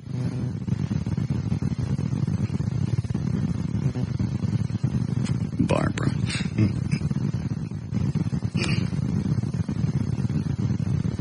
So I guess by being young, that excuses Paige. According to that information, it was DWI, right? Correct. Okay. That excuses her from doing it. According to Barbara, the slut's recollection. Mm-hmm. There's certainly no reason to bring that up because she's young. Even though she's acting irresponsibly. Right. Got behind a wheel more times than she should have. Clearly. And according to Barbara the slut, that shouldn't be brought up. Mm-mm. Obviously, there are different slut standards than the normal society has. I don't understand it. Dan, if Barbara the slut calls back, perhaps she could explain to me why it's different. Because obviously, she's got a whole different set of... It's like that alternative world in Star Trek where you had the two Enterprises, right, and Spock had the beard. Right. She's going to have to explain to me the Spock beard world. Yes. Because I don't get it.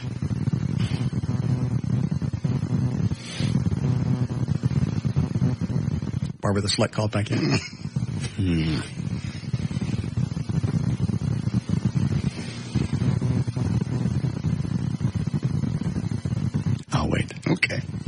we do news here? You're such a pain. All right. We'll take a break. We'll be back. Let's do it.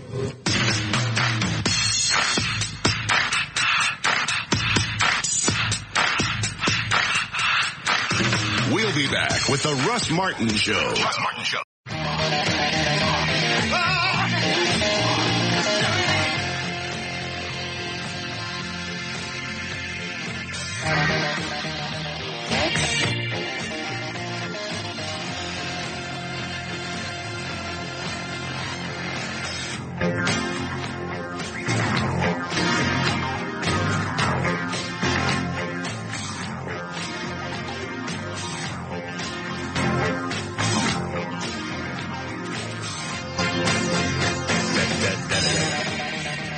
All right. Did Barbara the slut call back during the break? Oh, she did. And? She told you to F off again and then hung up. Wow. And she said she has kids, right? Sure.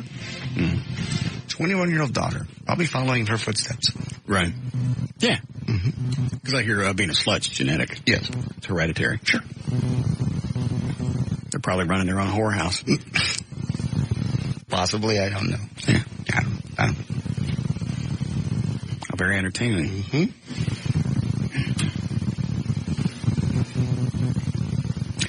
If she calls back, ask her how much for her and her daughter at the same time. Thank you. Oh.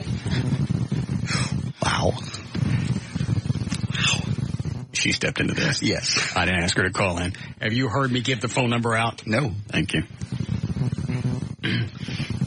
And, of course, the double standard thing still wasn't getting through to her head. No. It's okay to talk about anybody else, but I know her. Don't talk about her. All right? That comes into play how? No idea. Well, I know her. I don't care. First of all, I didn't ask you to listen to this show. I don't know you. And I'm certainly not going to make a list of people that you know so I don't accidentally talk about them. What's the matter with you? Be different if you were here making stuff up. This is in print. Yeah, these are actual Dallas County Sheriff's Department? We have arrest pictures from Dallas County Sheriff's Office. There's a mugshot and profile. Yes. This one that does not say, and this is Ellis County. She ain't smiling. I wonder why. I don't know. She looks tired in that one. Yeah.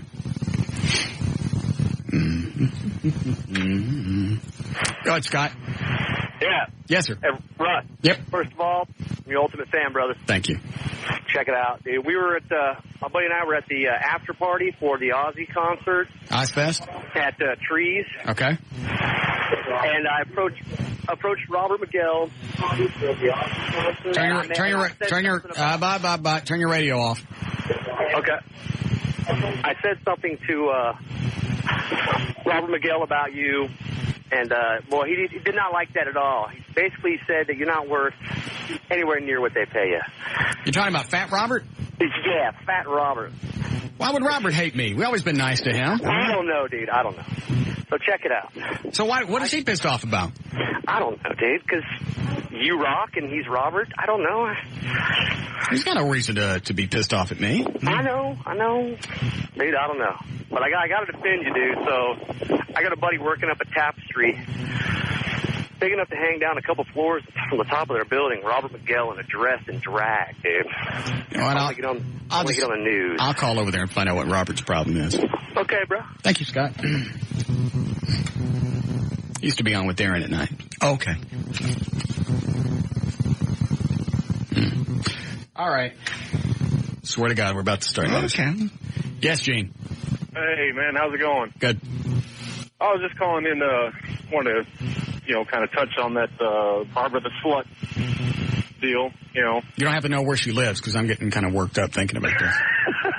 No, unfortunately. Just the idea that I could have her and her 21-year-old daughter together. Yeah, there you go. No, just, she was completely wrong. Completely wrong. I mean, just because she knows Paige doesn't, that's no reason whatsoever. She ain't getting it, and you could tell by the way she was talking, she wasn't planning on getting it. She wasn't going to stop and listen. And the fact that... goes and you ain't listening either. And then she drops the F-bomb. like that's going to make everything okay, and like that's going to do any damage to me. F off.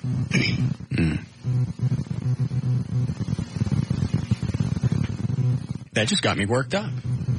I can only imagine what it's like to have her and her daughter naked cussing at me at the same time. I can imagine what that would be. Please put her straight through if Barbara the Slut calls in again to talk about her friend Paige. She's so upset about Paige, wasn't she out there driving her home those nights? Yeah. Paige was behind the wheel and she shouldn't have been. Apparently. Where was Barbara the Slut? Exactly. Obviously business is good. Okay. I love this part of the show. See? Because you know she's running in circles in her house. Oh, yeah. Probably had to stop blowing things for a while. Yes. I can't do that right now. I'm too pissed off. Rub it for a while. Get her daughter to spell her for a little bit. Right. All right. Here we go. All righty. Starting news 2 hours after we got here. It's been a big day. A lot to talk about. Yeah, but tomorrow we're not going to have anything. So have you decided I turn my life over to God or not? I think your life's already in God's hands, to be honest. Okay. So why do I got to come to church? You know, I'm just saying that maybe you're looking for something to fill a void. The Batmobile didn't do it. Oh, yeah, it does. Okay. I enjoy the Batmobile. But you've enjoyed it with another person. I understand. I understand that. I totally get that. After a while, like I said, I like being by myself, and I can be by myself. I don't have to go from a relationship to another one because I don't like being alone. Mm-hmm. I'm cool. But there are times where you'd like to go do stuff with people. Do you know that's really a police officer on line 10? Because he can't say that if we don't know for sure. Right, yeah. He is. I heard the police scanner in the background and everything. Right. And Radio Shack stopped selling those, so there's certainly no way for him to get one. Right. Well, the things he said, other than that, yes, he is. Okay. Well, then I'll take the phone call, and I'll have to preface this with, we have no idea who this guy is or any of the information he has is correct. Correct. Yeah. We just hope that it is. Mm-hmm. Yes, sir. Russ. Yes, Officer Anonymous. Yeah, I was curious if she got DWI in 2001. How old were you when you were screwing around with it? Oh, let me think. This is 2003. I think it was about... We were still over in the other building, right? Mm-hmm. It's about a year and a half ago. Okay. I was calling. She got a warrant out for her arrest out of Dallas PD. Right now? Yes. Oh, so she can't come back to Dallas? She could, but if she was stopped, she'd probably be arrested. Really? So she didn't take care of all of her legal stuff before she moved off to Hollywood? That's correct.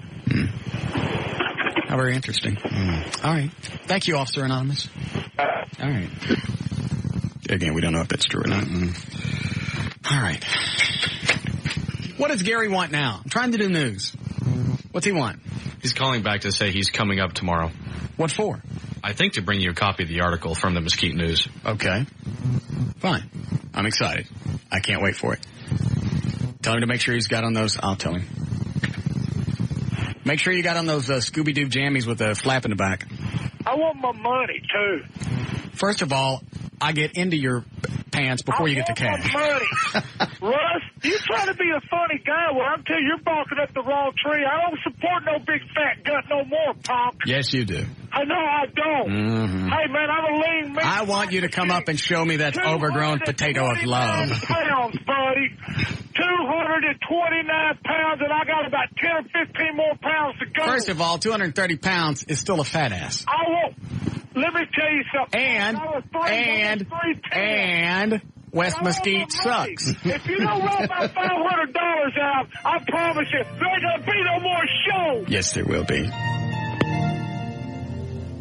Come up in your little Scooby-Doo jammies. Let the lover disrobe you very slowly. This will be your 3-minute warning, because you are my little Pop-Tart with nasty feeling.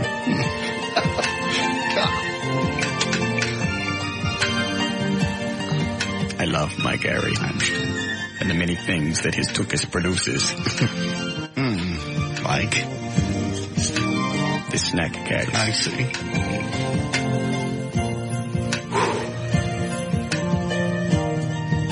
he lies in bed. Yes. And since he cannot control his bladder, his little weenie has turned into a screaming yellow zonker. Is that what those are called? Yeah. Okay. What were those? Which ones? Screaming yellow zonkers. That was popcorn. Were they? Yeah. Yeah. Those are good. Yes. All right. Here we go. Start news again. Unless Gary's called again or Barbara the slut. I'll take either her or her slutty daughter. Probably teaching her how to drink right now. Because if you get enough alcohol in you, that numbs the involuntary gag reflex. Wow. You can make more money.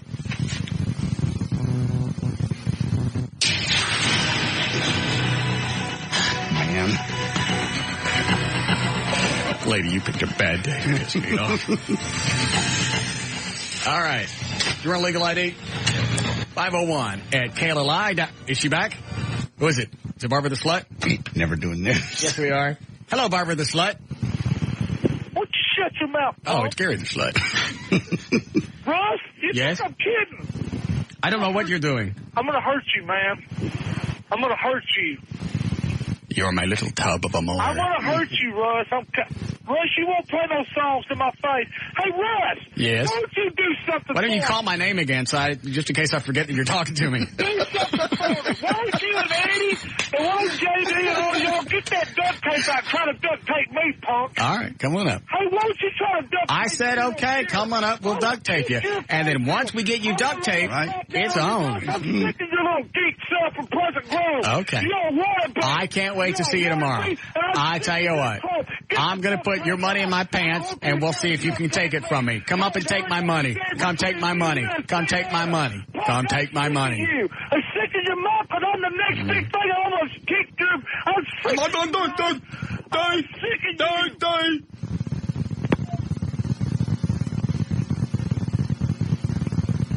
You wipe with biscuits. When he wipes it all. Yes. All right. Here we go. I ain't doing news. I'm not even going to pick it up. Start news.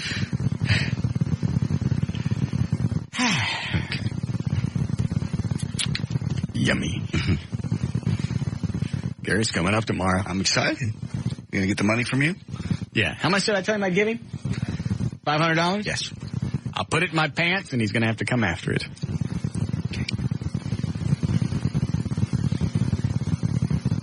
Deep inside my pants. Depends on how bad he wants it. Okay.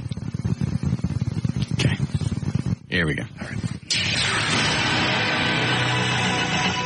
Did I do illegal? All right. 504. J.D. Ryan's on Live 105.3. Thank you, Russ. It's brought to us by Eastwood Insurance and by Mercedes. Point. No. All right. Need affordable car insurance? Call Eastwood Insurance, 1-800-468-LESS, or log on to eastwoodinsurance.com. See your local Mercedes-Benz dealer for complete details on 2.9% financing and other offers. And also brought to us by the Electric Cowboy, where I'll be Friday night from 9 to 11 o'clock. That's Camp Bowie, Las Vegas Trail in Fort Worth. I'll be giving away trips for two to San Antonio to check out Dallas Cowboy Training Camp for 2003. Come by and see me at the Electric Cowboy. Here we go. Tuesday, July 8th, 2003. Finally, Beck is 33 today. Joan Osborne turns 41. Toby Keith is 42. Kevin Bacon is 45. And Jeffrey Tambor is 58. Remember him?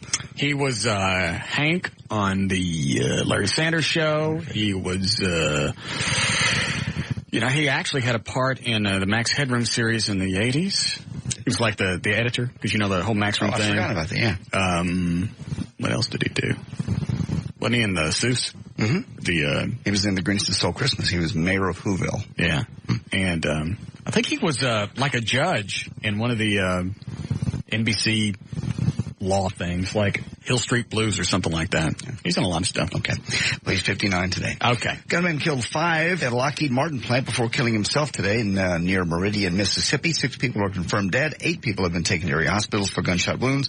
There doesn't appear to be any race, gender, or age target. According to the police, he apparently ran through the building firing randomly. Reports indicate the gunman was armed with a shotgun, semi-automatic rifle, and additional ammo. Singapore, they're confirming that the Iranian twins joined together have died after 2 days after they were separated in surgery. 29-year-old sisters died shortly after doctors parted them. Both died of blood loss. Why didn't they just swing them around in circles like I suggested? That doesn't work. Why not? You can't swing them around in circles. They're joined by the bone. I know, but normally you swing them around by the feet, and normally the bad one snaps off. That's a chicken bone. How old were these twins? They were, hold on, just said. Were these the full-grown ones? Yeah, 29-year-old sisters. And they were ready to risk dying? Basically. And both of them croaked? Yes. Oh, within 45 minutes of each other. Oh, those were the ones that walked around with the scarf around their neck? Yeah, there's a picture. Oh, let me see. Looks like Barbara the Slut and her daughter. Weird. How do you have sex if you're conjoined? I don't think you do. I don't know. Well, why not? They're just joined at the head. They got 2 separate poonannies. I know, but it would involve one guy in the room with both of them. I don't know how you do that. Well, it's not like the other one could watch. That's true. Look. Let's see. Just we have to hear it and know that was going on unless you, by chance, got 2 guys in the same room, I guess. I've never been that drunk. Oh, man.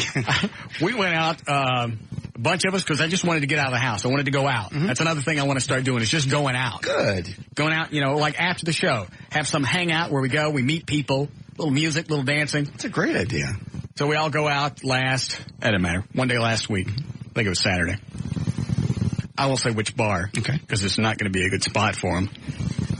Packed full of cows. It was disgusting. It was so much of a freak show. We left our dates in the other room playing pool while we hung over the balcony watching all the ugly chicks dance. It just got from horrid to worse.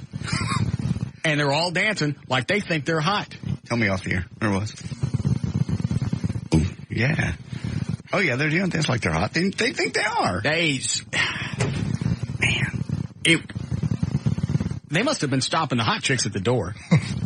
Because there was nobody in there other than the chick that we brought in that were good looking. Yeah. So you did have a date? Sorta. What do you mean sorta? You had a date? Loner. You went off the married chick in public? Gosh. God. Bless. Anyway. And one of them is absolutely plowed. There's a live band playing, and she's dancing like she's Danny Terrio. I've seen it. After Merv Griffin just gave it to him in the butt. Yikes. I wish I had, if I was smart, I'd carry around a video camera, videotape these chicks, give them your card and go, hey, unless you want this to pop up on the internet, you send me $500. Because you don't want to see this. Just like I don't want to see the video of me at Loverboy when I was blacking out. Yes. Same thing. It's worth going just to watch the show. I don't know if there's a certain ugly chick night or what. Was it an off night? It wasn't a Friday or Saturday, I'm assuming. I said it was Saturday. I can't think. Okay. Might have been one day during the week. Okay. All I know, there was a group of us. And we left, our dates in the other room playing pool. Because they'll do ladies' night sometimes, and that'll be the reduced drinks. Well, this wasn't that night. Yeah, okay.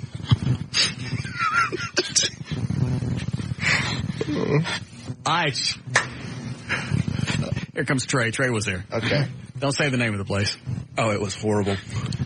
And there's one girl who's in Rockies. Oh. And that are 6 sizes too small, big ass, and she is out there dancing and gyrating. I mean, it was, and then the other girl was doing the interpretive dance. Yeah, that was the one that was plowed. Yeah, they're by herself, just spinning and... Yep. Yeah, I've seen that.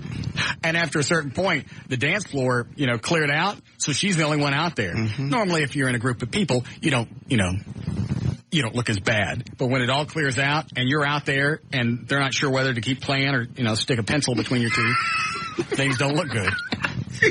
I'm not lying about the way she was. I would do it right now, but I can't even come close to what she was doing. And when they do a drum solo, she was gone. We'll have to go. If Trey, call over there and ask our buddy that runs the place if there's a certain night when the ugly chicks come out. Okay. Because that's really a night you can go over there and have chicks buy you drinks.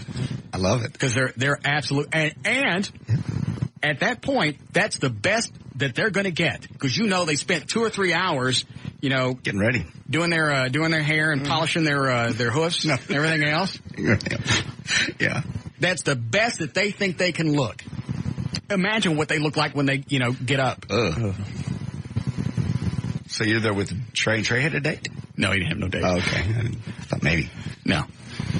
But the other people we were with, I had a date, and the other guy had a date. Trey didn't have nobody. I understand. Right. Well, sounds like fun. So let me ask you, Trey. How is your mom? Fine, thank you. Oh, I saw her at the July 4th parade. Oh. In Highland Park. Mm-hmm. She's waving. I'm driving by in the Batmobile. I'm going, hey, look at the look at the MILF. Mm-hmm. Huh? Mm-hmm. And she keeps waving. I'm going, damn. Because she's waving and her jugs are bouncing back and forth. I realize it's Trey's mom. Oh. I realized she was taken. Yeah, she was there with her boyfriend. I didn't see no boyfriend. Yeah. She's a cutie. I like to hang out with her just to give you stomach acid. You give me plenty of stomach acid without that. I know, but this one you really have no point of reference on. This is a whole new batch of acid. Oh, yeah, you're right. I don't know where it would come from or where it would go, but wow. She looked good. Mm-hmm. All right. Continue. Which line? 5? Okay. Why don't you call over there and see if there's ugly chick night tonight? Okay. I want to do something. I want to start doing stuff more during the week. Because I get off the air, I go home, and that's the end of the day. I have nothing to look forward to. We need to find some place where we go on a regular basis that's not too far. Right. People hang out. Our buddies. Mm-hmm. Call over there. I will call. Thank you. Mm-hmm. Yes, Lynette. Oh, I guess I must be line 5. Okay. Hi. I don't know if you remember me. I'm the one that chased after your Batmobile. Chased after it? Yeah, I did. I just thought it was a joke. I've only been listening to you for 6 months, and I saw the Batmobile as I turned around, and I thought, that can't be. So I ran after to see the inside of your car, and you turned around and looked at me, and I said, it's you. And then you turned around and said, and who are you? And I said, nice car, and I ran off. So I thought I'd call in and say hi. Oh, well, it's very sweet of you. You're a very attractive woman. I'm sorry we didn't have time to visit. Well, you're going about my pace. We could have visited only. Well, when I'm driving the car, I have to watch for kids running out into the road because it's a parade and they're trying to pick up candy. Well, I'm telling you, I have to say I thought it was wonderful that you were there. Yeah. But that car is incredible. Mm-hmm. Well, thank you. Perhaps we could get together. Are you married? No, I'm not married. No. You have a boyfriend? I've had a boyfriend, but no, I don't have a boyfriend. Really? How long have you been broken up? About a year and a half. Oh. How come you haven't started dating again? Don't want to. Why not? And if you're going to ask me out, I'd probably say no. Yeah. I don't know how much of you is hype and how much of you isn't hype. I'm a sincere person. I'm telling you right now, I'm ready for a relationship, and I just like to go out. I don't even want sex. I'm going to put myself on what is it when you don't have sex? Sabbath. I've listened to you long enough. Yeah, I'm going celibate for a while. I'm going to be celibate, and, I just want, I want to get to know a chick for a change. Oh, really? Because you're not somebody I'd want to bang. And you'd be a perfect starter chick. That's quite interesting. I just don't buy it, but that's a good. Why not? I just don't. You don't think I can have a sensitive side just where I want to talk about, things that interest me and hang out? No, I think you're a little. And if I'm going to do it, I'm going to do it with somebody I don't want to bang. I like to have fun, but I don't no know attraction to if whatsoever. I like that you're kind of fun. You don't even know what my kind of fun is. What is my kind of fun? Well, you share a lot on the air, so I think I do know what kind of fun you like to have. What kind of fun? I don't even know. Painting and... What? Painting body parts and... Oh, that's just up here. That's on the air. That's... Things change. Why is it people think I do the same thing when I get home? I don't know. They don't know you when you're Maybe off. because you share quite a bit on the air. Well, if you change your mind, you know where I am if you'd like to go out and visit and just have drinks. Well, I'll tell you what. We'll make it a date. Next 4th, I'll run after your car a little bit longer. Okay. Okay? All right. Just don't be on the All cars right, this time. She fat. Yeah. Man. Do you see how things have sunk? I just got turned down by a fat chick. She turned you down? She said, we'll get together next 4th. Out running around, chasing cars. Yes.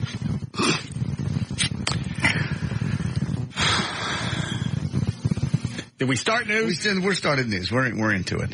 Hold on. I got some good stories. All right. Go ahead, Keith. Hey, what's up, Russ? How you doing? Good. Hey, dude, I just wanted to talk to you. You said, give me your life over to God, dude. And I just wanted you to know, it's not like a decision where you give your life up to God, you stop drinking that day, even though it can happen. And it's just about making a decision and say, hey, you know, I kind of need help with this. And I just want you to know it's not insanely hard, dude. I used to do, I'm a Christian avid listener of your show, and I find it quite funny. Sometimes you border on some stuff that I'm kind of like, I don't know about, but I thoroughly enjoy you, and I think you're a good person at heart, and I know you have a lot you could do. And I would just like to extend an invitation to talk to you about it or pray with you or actually to invite you to church. And I know getting up on Sundays for a guy who works all during the week isn't always the funnest thing. I'm up at 7 o'clock on Sundays, just like I am Saturdays. Oh, really? Cool. Yes. I was going to say the church I go to, our services on Sunday start at 7 o'clock at night. So it's really easy. Like if you're tired, you can sleep in on Sunday. We don't say, you got to be there at 6 o'clock in the morning. With you can come in a pair of shorts and a T-shirt. Is it non-denominational? That's what it sounds like where you're going. Non-denominational. We just read out the Word of God and just spend some time studying. We sing a couple songs. We got a. What kind of songs do you have? Because I have my own list of songs that I have. I've heard most of them, man. I'll tell you what, dude. That Ashante song is probably one of the funniest things I've ever heard in my entire life. I forgot about that one. Yeah, I can sing that one in church this Sunday.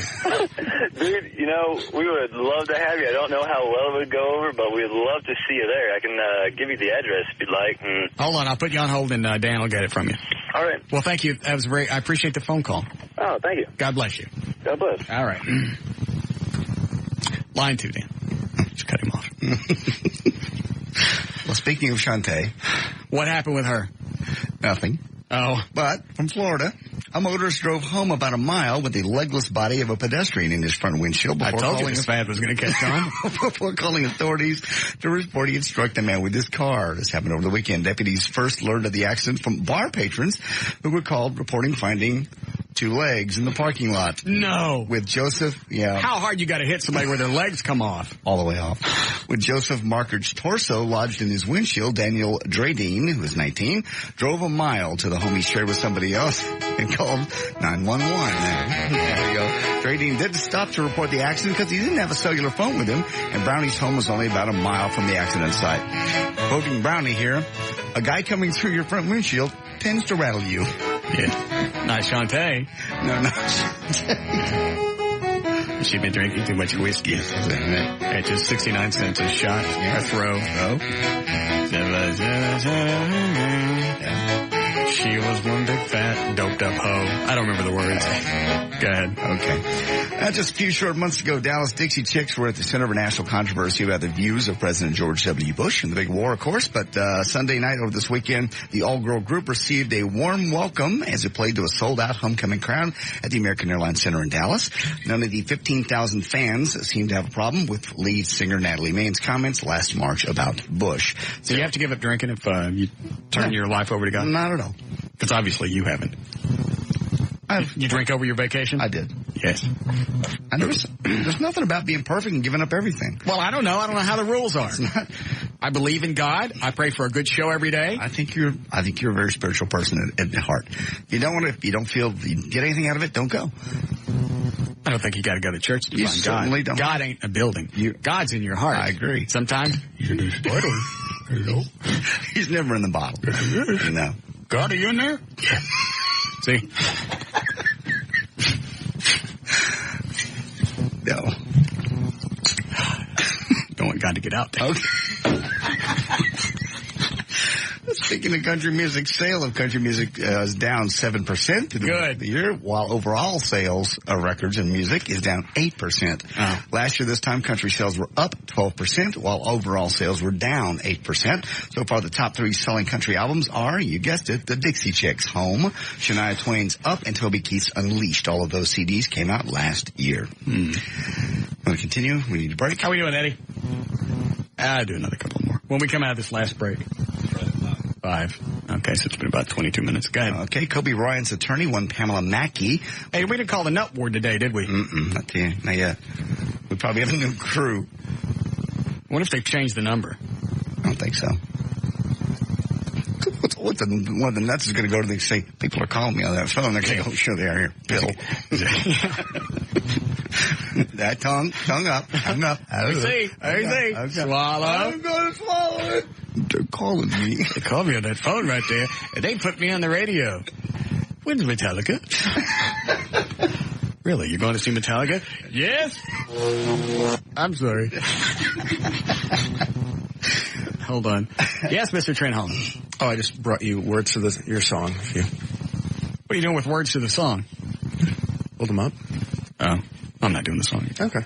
I believe I wore it out week before last. I don't think you can wear that one out. That's got to go on a CD somewhere.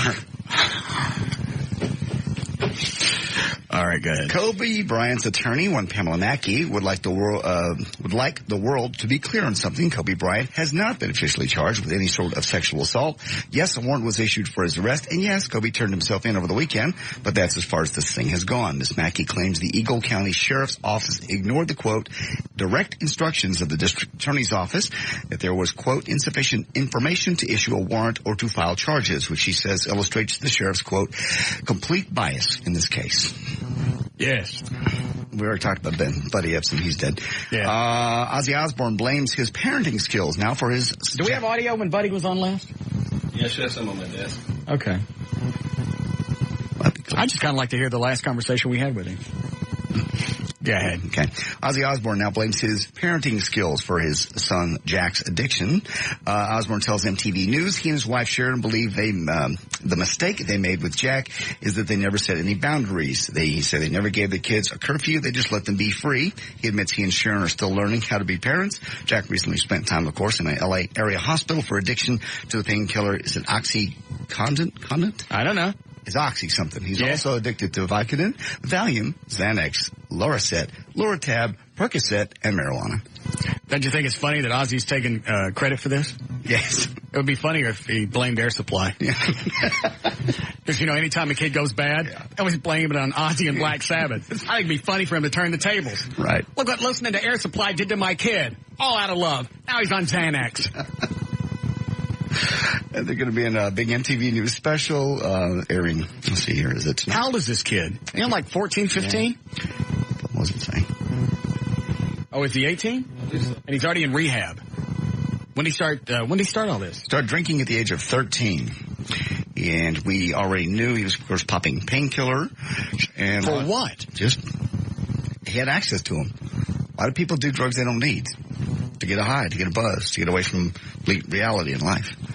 Can't imagine getting a buzz at 13. I started drinking whiskey till I was 33. Yeah. I like it. You apparently do. I'm going to cut back. No, you're not. I know. Okay. Unless God wants me to. If that's going to be his edict, then I'll have to cut back. You say that. A sign from God. Hang on, I got one more story I'll pull out here. All right. Sign from God story. Are we going to do audio or where do you have to go? I have to go to break. I got to do the story since you said that. All right, hurry up. I'm almost found it. Oh, here we go. From Ohio. Damage to a church in Forest, Ohio is estimated at $20,000 after a preacher asked God for a sign. A guest evangelist was preaching repentance and seeking a sign from God when lightning struck the steeple. Ronnie Cheney said the lightning traveled through the microphone, blew out the sound system, and enveloped the preacher, who was not hurt. Afterward, services resumed for about 20 minutes until the congregation realized the church was on fire. They got out. There's news and information. What kind of sign did he want? What was he looking for a sign for? He just was looking for a sign from God that he was doing the right thing, I suppose. Guest evangelist was preaching at the First Baptist Church. I stopped at one point last week. I went, you know what?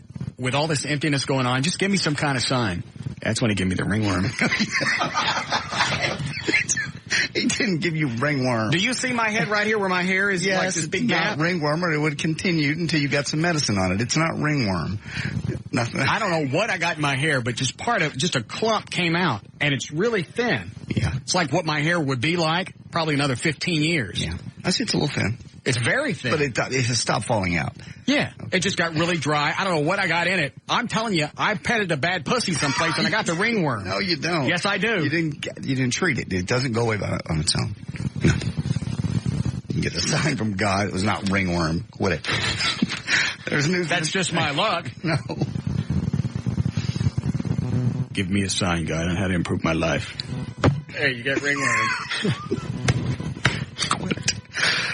All right, I'll be at it. This is brought to us by the Electric Cowboy in Fort Worth. I'll be out there giving away a trip for 2 to San Antonio to check out Dallas Cowboy Training Camp this Friday. I'm J.D. Ryan on Live 105.3, The Talk That Rocks, Texas. Who let the dogs out? Who let the dogs out? We'll be back with the Russ Martin Show. Russ Martin Show.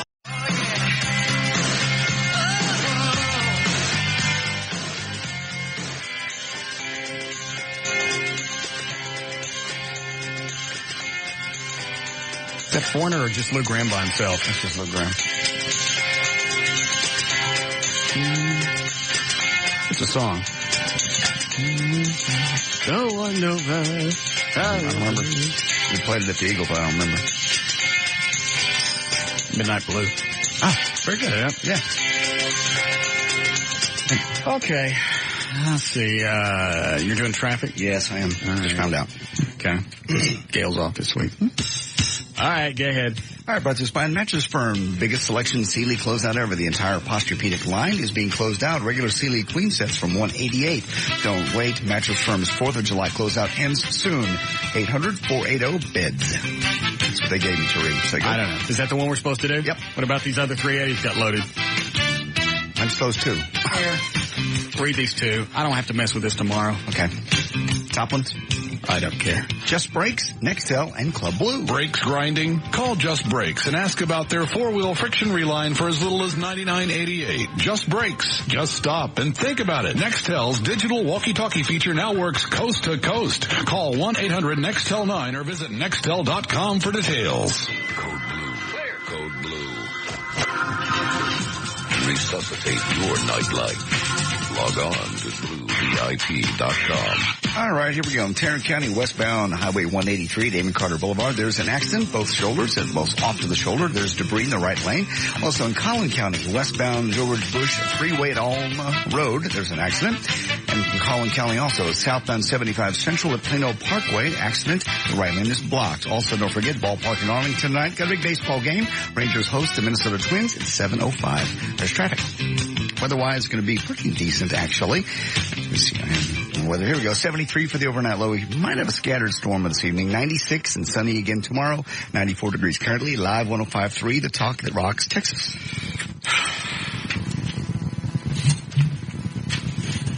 I'm going to quit. No, you're not going to quit. Yes, I am. Please don't quit. I'm going to get fired.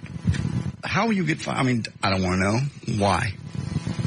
Just more management problems happened during one of the breaks. I don't want to say what. Just more stuff. They know to leave you alone during this damn show. It doesn't seem to stop. Who would bring something in here during the show to bother you with? It was just a memo. I'm going to have to. I'm going to have to get fired. Well, unfortunately, this crap happens everywhere. It wasn't happening until Siebert the Hun came around. He loves you. And well, I don't tell know. him what the problem is, and he'll solve it like he solved the last one.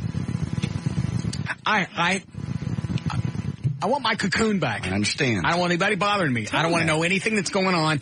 I want to be totally oblivious to my surroundings. Tell him that. I want to walk in the door. I want to do the show. I want to go home. I don't want to know anything else that's going on. I don't want to know station politics. I don't want to know who's coming, who's going. I don't want to know policy. I don't want nothing. Okay. Well, the problem is, you say you're going to quit, you're going to go somewhere else, whether it's going to be the same thing anywhere. Corporate America owns radio. No. I'll work this into my new contract. Okay. Or I have Everett read, if they don't want me to get fired, they rework my contract, and leaving me alone is the first paragraph. I like that. Let's do that. We like everybody here. We got our own little studio. World is good. Why is it ain't happy? Because you choose not to be a lot of times.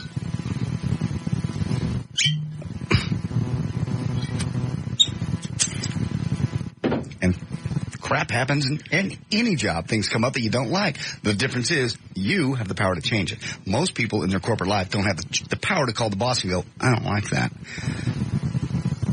Because he'll go, I don't like you. Oh. Okay. Your boss will meet you out for drinks. And change things. Well, then we'll see. Okay. I just don't trust Siebert. He's a little sneaky. He's not. Yes, he is. He smiles too much. He likes and he's you. too nice to me. Wait, you want him to be nice? Do you want him to be nice or you want him to be an ass? When he's nice, you don't trust him. He's never been an ass as far as I know. No. So you want you want your boss to be an ass? I haven't decided yet. You can't be pleased. Yes, I can. What would please you then? I don't know. And what was the thing in D Magazine you were talking about? Oh, Jody Dean got an article. First of all, I want you to look at the picture. Jody Dean, My Double Life. Just about his life and how tough it was, but I want you to see this picture. Does this look like a cheesy bank executive or not? Hold on, hand me the magazine. There.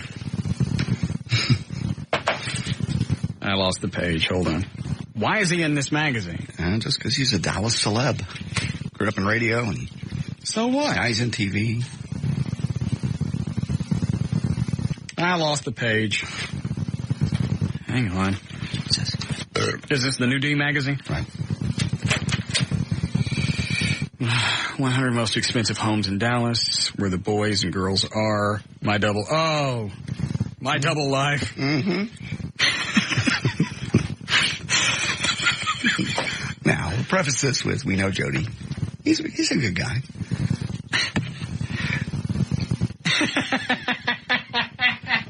I highlighted a couple things. Look at this picture, Eddie. Oh. Man. Which one are you talking about? The one where he's got his hands are clasped up against his chin. You want to talk about somebody who takes themselves seriously? Oh, yeah. Look at the picture. The bank picture. They're all very... Why would you let anybody take your picture like that? You talking about this one? Yeah. Yeah. My Double Life. Channel 11 News anchor confesses his Playboy past, how he lost the woman he loves, and how he found the family he never knew. By Jody Dean. As told to Elise Pierce. So what's his problem?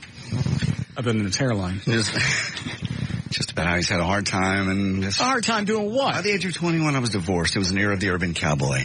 I just landed a disc jockey job at Billy Bob's, billed as the largest honky tonk in the world. What was he doing at Billy Bob's? He was a DJ there for a while.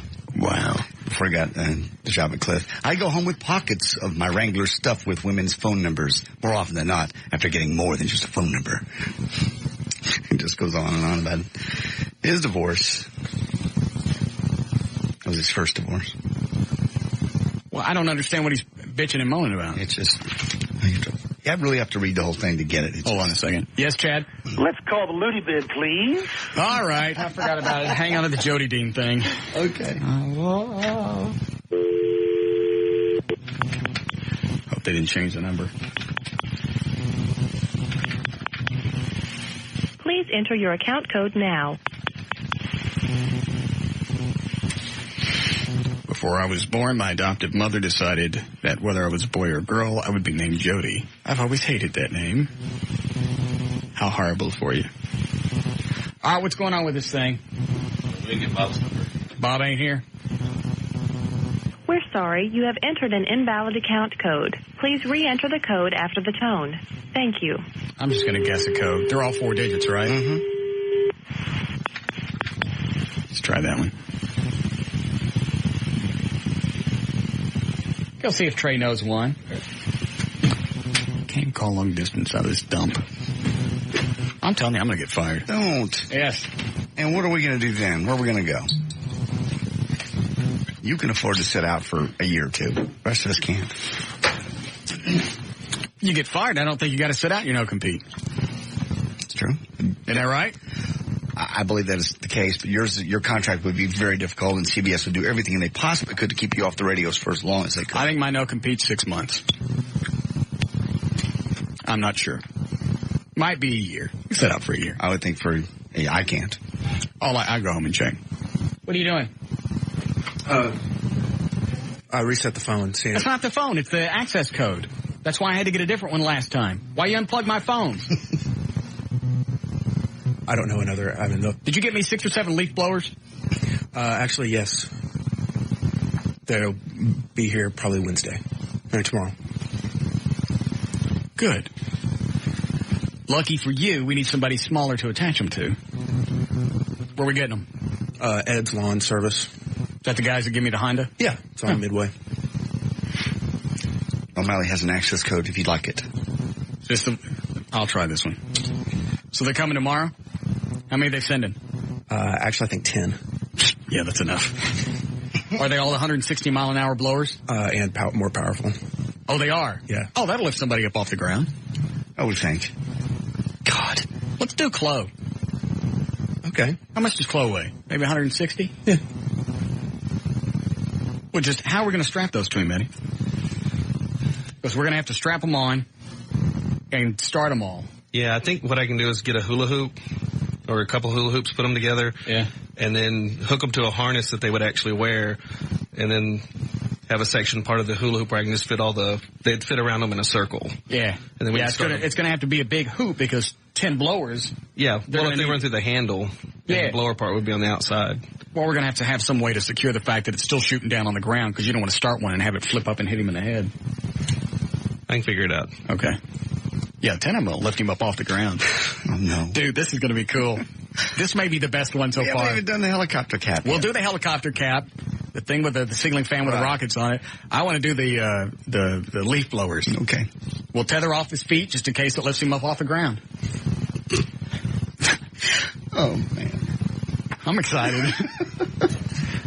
Yeah, we need to hurry up and do this before I quit. Yeah, don't. All right. Call on the nut house. Did you find anybody to fix my hair? Well, it can be fixed. I've got someone who could, if it's like a cutting deal. But I don't know what it is. I'm thinking about shaving my head. Don't. Let's just all shave our heads. No. Come on, let's all get flat tops. You are out of your mind. It's the summer. Everybody gets flat tops in the summer. I like my hair, thank you. Come on. No. I got to do something because with this big gap that fell out, I don't know what I got in my hair. No one would even know that if they didn't know you before. Look at this. Look how thin it looks. It looks like I'm going bald. Yeah, just on the one side. See? Yeah. And it's just right here on the left. Big divot out. I don't know what the hell happened. I got something in my hair. Not only did it dry the hair out, it started turning, not blonde, but it got really amber really quick. Were you working with any of your pool? No, I got a pool service now. Oh. I don't know what the hell it was. It got so light so quick, I had to recolor it. That's why it's dark again. Well, that's good. But it looks like I'm going bald. Look at that. I got to do the comb over just to cover that up. Yes. That's a pain in the ass. I can't imagine going bald. It'll go great. It'll go fine. It'll grow back. Well, how long does it take for hair to grow back? That'll be a month or so to get that much because you've lost a lot. Yeah, I mean, it's almost just down to the skull. Yeah. Scalp. Mm-hmm. Scalp. That. Let's all shave our heads. I'm not shaving my head. Not just totally bald. You're losing your mind. Let's get buzz cuts. Come on. You're losing your mind. Quit it. Eddie will do it, won't you? You got what? I've got a couple of bullet scars that look really stupid when my hair's real short. Well, we don't have to cut it all the way to the scalp. They show when my hair's short. You got shot in the head? A couple of times. Fine, I'll just shave it myself. Why? Because I can't screw with this every day. Let it go. It looks fine. It doesn't look fine. No one would know. Yes, they do. Look at that. That's a great your job and cut your hair. Yes. You're just worrying me. I'm in a tumultuous time. And management won't leave me alone, and they're screwing stuff up. And I don't have time to tell them they're screwing up. I know. They know exactly what they're doing, and they won't leave me alone. We'll get that handled. I know what you're talking about. Will you handle it? I will handle it. If you want me to. Do I have your permission to handle it? And if it's not handled, and it goes back to the way that it was, I will not. Cease. Yes, things will cease. I understand. And you carry the full weight of my, if I got any power, I will tell you them. have all of it. I will tell them that. That way I ain't got to mess with it. First thing tomorrow. Okay. You want it to go back the way it was? I don't want anything to change. Okay. Exactly. What was I doing? Calling the nut house. Oh, yeah.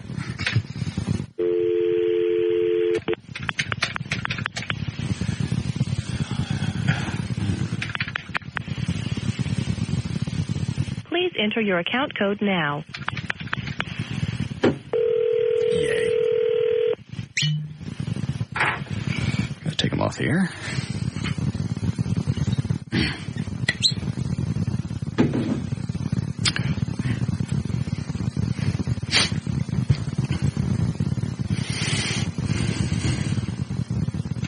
Hi, is this one of the guests of the hospital? Do what? Look down at what? Can I talk to you on the air? Can I talk to you on the radio?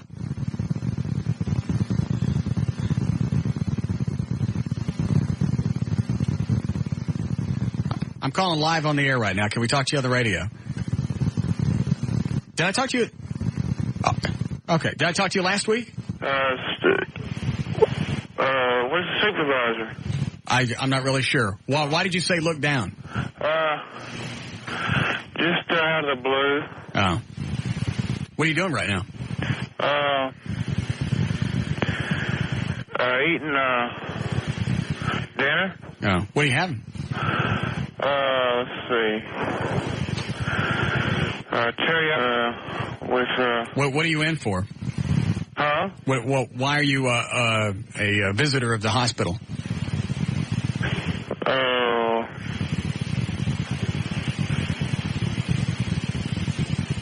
Incorrect. Yeah, I understand.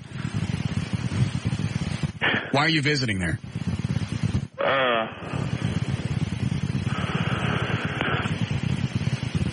Well. What kind of medication are you on?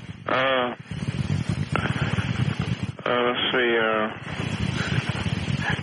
Zyprexa and, He hosing me. And, I don't think so. Another one. What's one of your favorite? I don't take it. I know. What's one of your favorite snacks?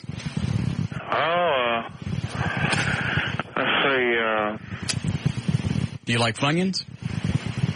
Funyuns? Yeah, Funyuns. Yeah, I used to. What about Pringles? Do you like Pringles? No. Mm-hmm. What about candy bars? You like those? Yeah, I like the, Snickers. Yeah, Snickers. Is there anybody around you right now? Anybody close? Yeah. I'll send you a box of Snickers if you go spit on them. A female and Is there a guy sitting around anywhere close? Yes. Yes. I'll give you a box of Snickers if you'll go spit on him. No. A brand new box of Snickers. They're the brand new long ones. Mm-hmm. And I'll throw in... My pedestrians are coming tomorrow. You'll be a pedestrian. What's a pedestrian? Huh? What's a pedestrian? You sure that wasn't a hose? No, I think he's a nut. He's in a hospital. Medicated. Severely. Yeah, the first thing he answered when he answered the phone, he goes, okay, look down. All right, I don't know how he knows this, but okay. Oh. Don't stare at me through this phone. Yeah. Are you looking at me? No. Look down. All right. Ouch. Oh. Yeah, he had a couple of random comments where he actually said he would, all of a sudden he goes, yeah. He sounded a little too lucid to be, that sounded like more of an act. He doesn't know to act. He's in a hospital. That could have been one of the employees. Could be. And somebody could have, one of the inmates could have tipped him off. Hey, this radio station keeps calling. I've called in a week and a half. What, the answer every phone call suspiciously? I don't know. Nah. These people are in a serious psychological hospital. Are you looking at me? No. Look down. Ouch.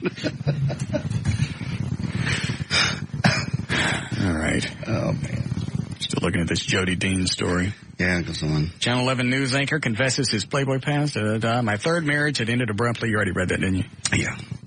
Learned that I was sexually abused from age 3 to 6, something I had blocked out for nearly 40 years. Why is he telling anybody all of this? What's the reason for this? The tormented star that got through it all. He's not that big. I realize. It is Dean Magazine. How many people really know Jody Dean? He was a producer at KVIL. Right. He did news on KRLD. That's not really high visibility stuff. Now he's reading news on Channel 11. He's anchor, yeah. But he hasn't been doing that long.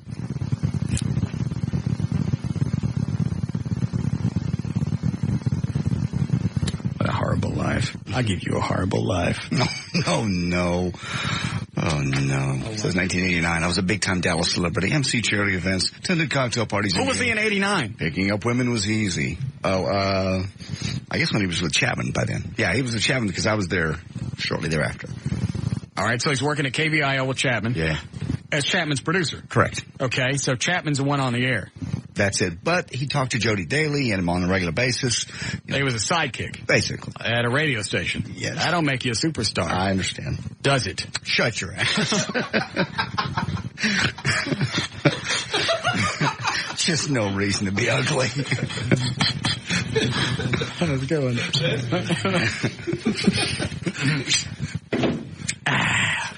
Not on the Chapman show, it doesn't. No. Yes, Linda? Hi, Russ. Yes, ma'am. I was noticing, with all of your bitching about not turning the police parade into a look at me event, yes, I did notice that you did an interview on Channel 4. They mentioned you and they mentioned the station. What happened with that? The deal with Eric Glasser was there would be no mention of the radio station. Either you knew me and what I was doing, or you didn't. And they mentioned the radio station because I didn't see the package. Neither. Anybody see it? I was out of town. That was the deal because Eric comes up and says, we want to do an interview, and I went, all right, we don't mention the station. Mm-hmm. You can say my name and organizer, and either you know who I am and what I'm doing, or you don't. And if you don't know the station, there's no benefit for us. Does that make sense? Yeah, of course. So it's not like the, hey, look at me. If you already know who I am, you know why I'm doing this, and you don't have to identify. But Eric said fine? Yeah. For that? So they mentioned me and the radio station. Yes, sir, they did. Well, that wasn't supposed to happen. Well, I guess I'm glad to hear it after everything else you said about that. That was because Eric's done his favors before, and he does a lot of stuff with Operation Kindness, which is why I said, okay, here's the deal. If we can do it this way, I'm cool with that. And I know absolutely, because I even thanked him afterwards, thanks for leaving the radio station out of this. As far as, not making it a great big, hey, look what we're doing over here. All right. Thank you, Linda. I'll check into it. Thank you. All right. We know people at 4. We can get a copy of that.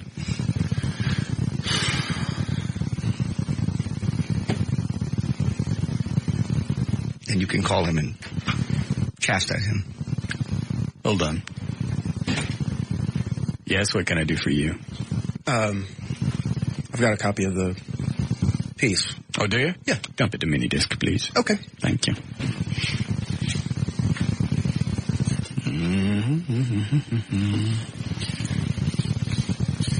Because that was the whole reason. Yeah. 2 other people were there, AP and UPI. Of course, they didn't ask to talk to me, but that's not the point. Yeah. Okay. And because Eric had, done stuff with Operation Kindness, covering their events and things like that, I trusted him. Plus, I know where he lived. Uh-oh. If I find out he mentioned the radio station, yeah. And it's not that I don't want the station to get credit for stuff that we do. This just wasn't one of those events. This was not a wave a banner, hey, we're doing a good thing. Oh, by the way, here's the station that's doing it. Either you do it, and you do it, with a complete, what's the word, altruistic? Yes. With an altruistic nature. Is that the right word? What is it? I can't say it, so I know what you're saying. I thought it was altruistic. So that, I don't know if that's how you say it. You know what I mean, though? Yes, absolutely. Okay. If you can't do it that way, there's no reason to do it. Well, you don't know. Maybe it was just they put the pieces together. Maybe I was very adamant about it, but don't mention the station. You can use my name and say organizer, and that's enough. And I watched him walk around and talk to a lot of the cops and the firefighters and the kids, and it looked like everybody was getting into it, and that was cool. Sometimes the guys that put graphics on those packages they wouldn't aren't have known. The same news. In his notes, when he's taking notes, that's true. You write that stuff down. It's true.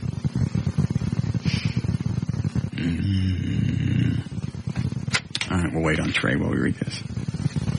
You sure it ain't altruistic? think it's altruistic? I believe so. ALL? It might just be AL, but I think it's pronounced altruistic. Huh. You know what I mean? Yes. Okay. For no benefit to yourself. Did you look it up? No, not yet. Okay. Going there. Before I was what? Say we need a break? All right. Let me get to some of the other problems that Jody Dean had. What is his definition of a big time celebrity? By 1989, I was a big time Dallas celebrity. Chapman's a big time celebrity. Right. Dale Hansen, because he's been on TV for years. Well, he emceed charity events. What did he do? Parties. I went to galas. Yeah, just because you're emceeing events and going to cocktail parties doesn't mean you're a big time celebrity.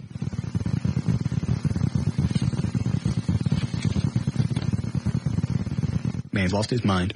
I often dated 2 or 3 simultaneously, but I always came home to my wife, who rarely questioned my whereabouts. Really?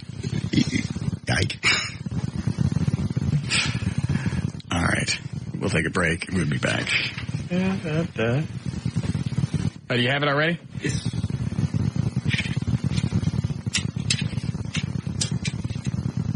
All right. We'll come back. We'll listen to this and see if Eric Glasser's in trouble.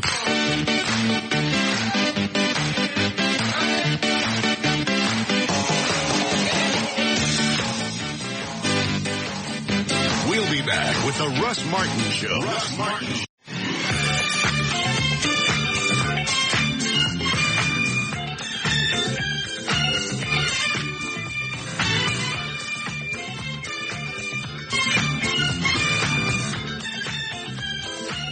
All right. You do a legal ID? Yes. Okay. All right, so what do you want? More of the Jody Dean, My Double Life story? You want the Fox 4 News thing? Let's do Jody. Let's see, before I was born, my adoptive mother decided I was a boy or girl. My mom's, I don't care about his family, I don't know about him. When I was 5 years old, Mom and Pop built a tall fence with a locking gate around our house. And I remember that we eventually moved away. But I didn't understand it why until recently, when I began to dig up the memories of the sexual abuse. I don't remember what the woman looked like, only that she was fat and spoke with a lisp. Turns out I'd been sexually abused for years. So what was that, the neighbor was doing it? Yeah. That's why they put up the fence? Dude, it was by a fat chick. That is sad. Yes, it is. Nice. After graduation, by the time I got to high school, I was no longer sickly. I'd grown to 6'4", weighed 190 pounds. I played tackle and defensive end for Pascal High School. I was dating one of the hottest girls in school. How do you say this crap with a straight face? Yeah. He has been known quite as a ladies' man. Oh, he is. Many references to that. Some good and some not so good, and I'll leave it at that.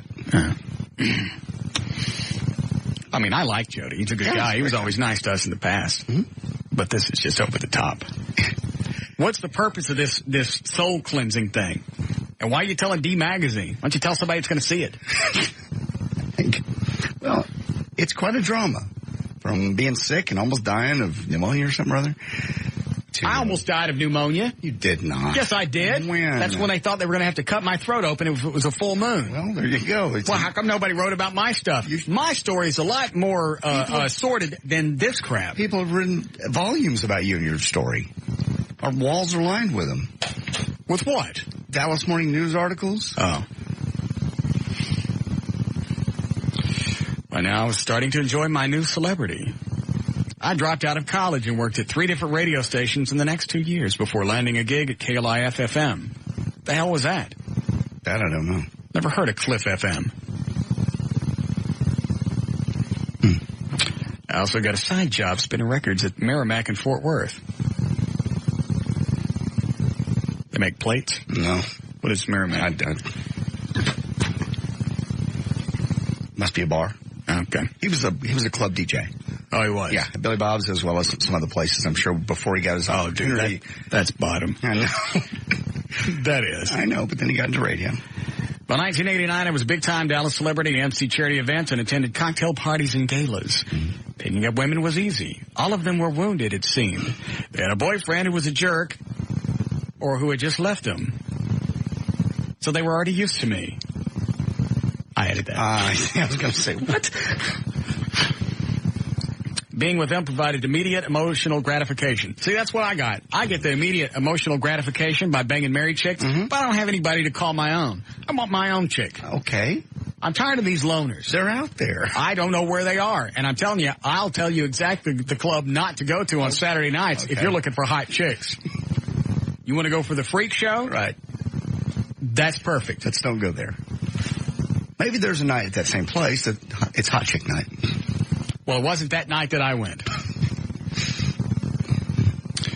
Let's see, being able to provide me these this story is like 5-6 pages long. Yeah. Well, it's a whole feature article with pictures. Not only was I working at KLIF, the best radio station in the country, maybe they meant KLIF AM. It had to be. Because I've never heard of Cliff FM. No. All right. And I don't think... I mean, if he was working for Cliff in the 80s... That was not a good station back then. It was suffering. No. It was country...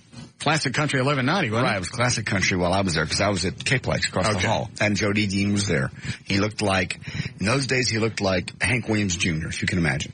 Big beard? First time I saw him, I thought, Hank Williams in the building. I swear to Jesus, I did. And then somebody said, no, it's Joe D. Dean. All right, so he's working at Cliff, and it's country. Right. And nobody was listening to it. No. Well, that's embarrassing.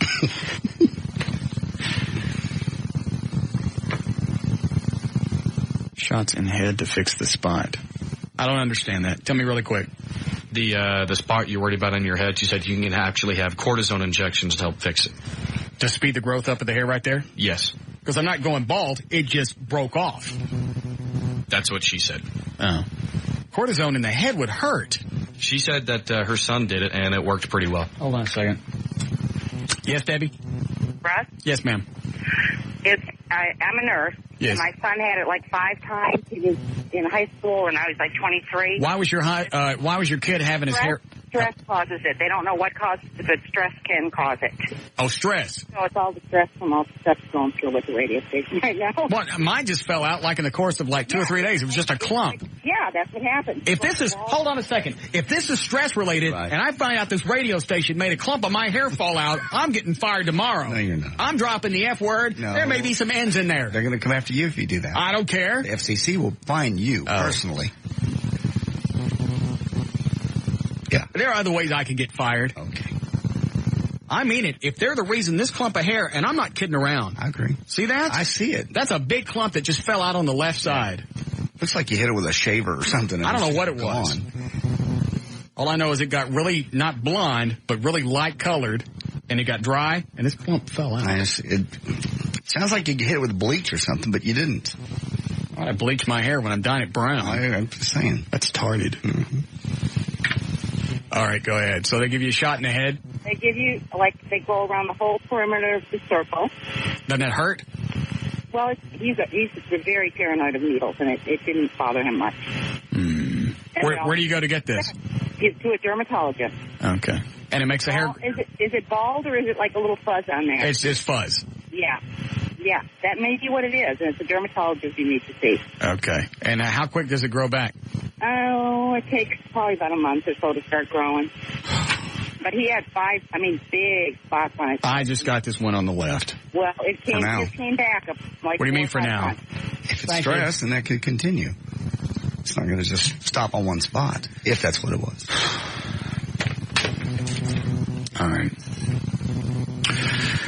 My career continued to skyrocket. Okay, so if I have this correct, he's in KLIF. Yeah, yes. Unless I'm skipping something. Yeah, I skipped a bunch.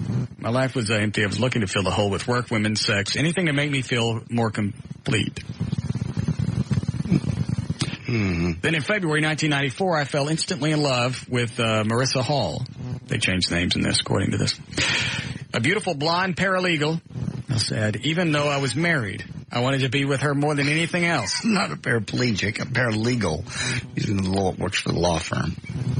I never said anything about paraplegic. You said how sad. It is sad. Why? You can't walk? Never mind. Thank you. For nearly 2 years, I never told her that I was...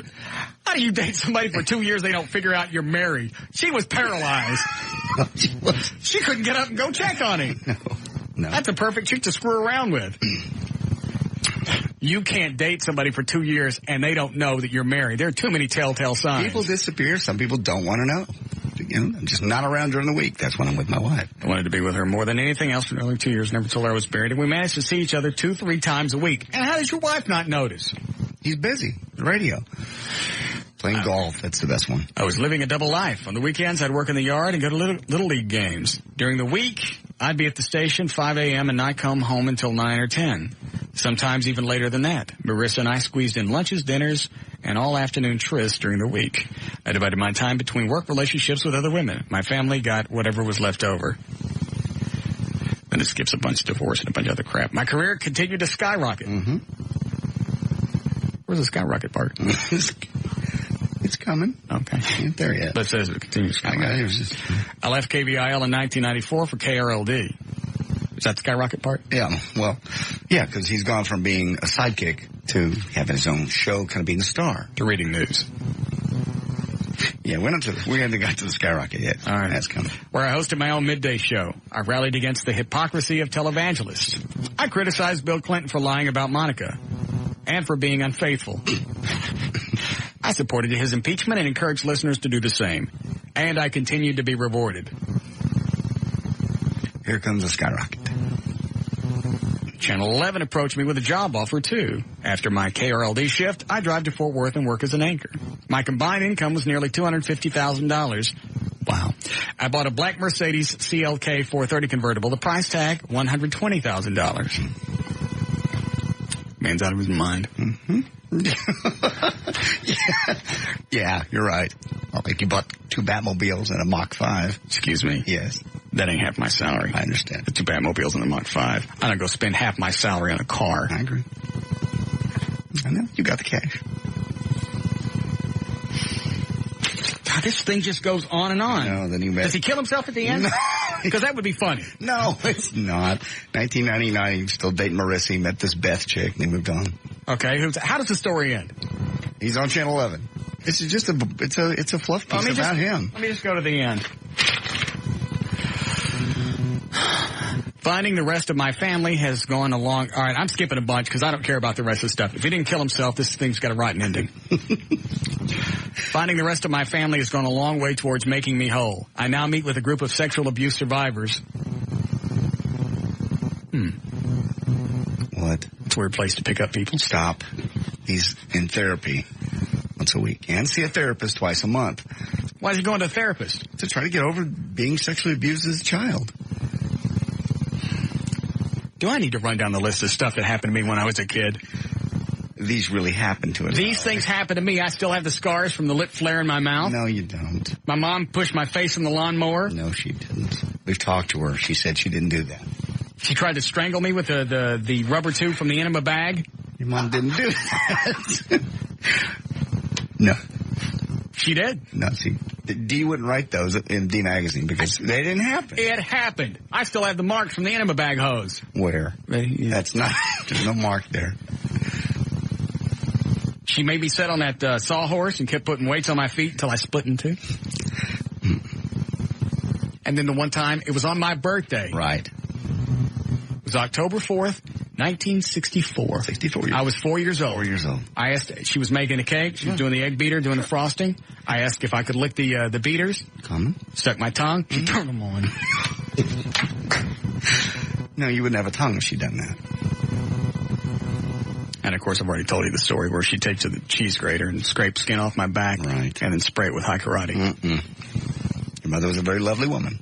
Not when she was doing that. Anybody write anything about me? No. No. They're writing about Jody Dean. Right. Finding the rest of my family has gone a long way towards making me whole. I now meet with a group of sexual abuse survivors. Quit it. Once a week and see a therapist twice a month. Otherwise, I spend all of my free time at church with friends from church listening to Christian music or reading the Bible. I'm dating again, but haven't fallen in love. I don't know if I'll ever get back together. Who's Beth? Is that his, lost love now? That's the lost love. They got away. It's been almost a year since we talked, and I think about her every day.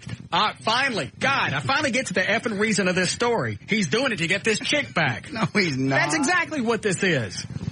How does the story end? Magazine's not going to write a whole story just to get him a chick. He probably made all this stuff up just to get this chick back. I would do it. He didn't make all Jody this stuff Dean is a up. genius. Yeah, he's not.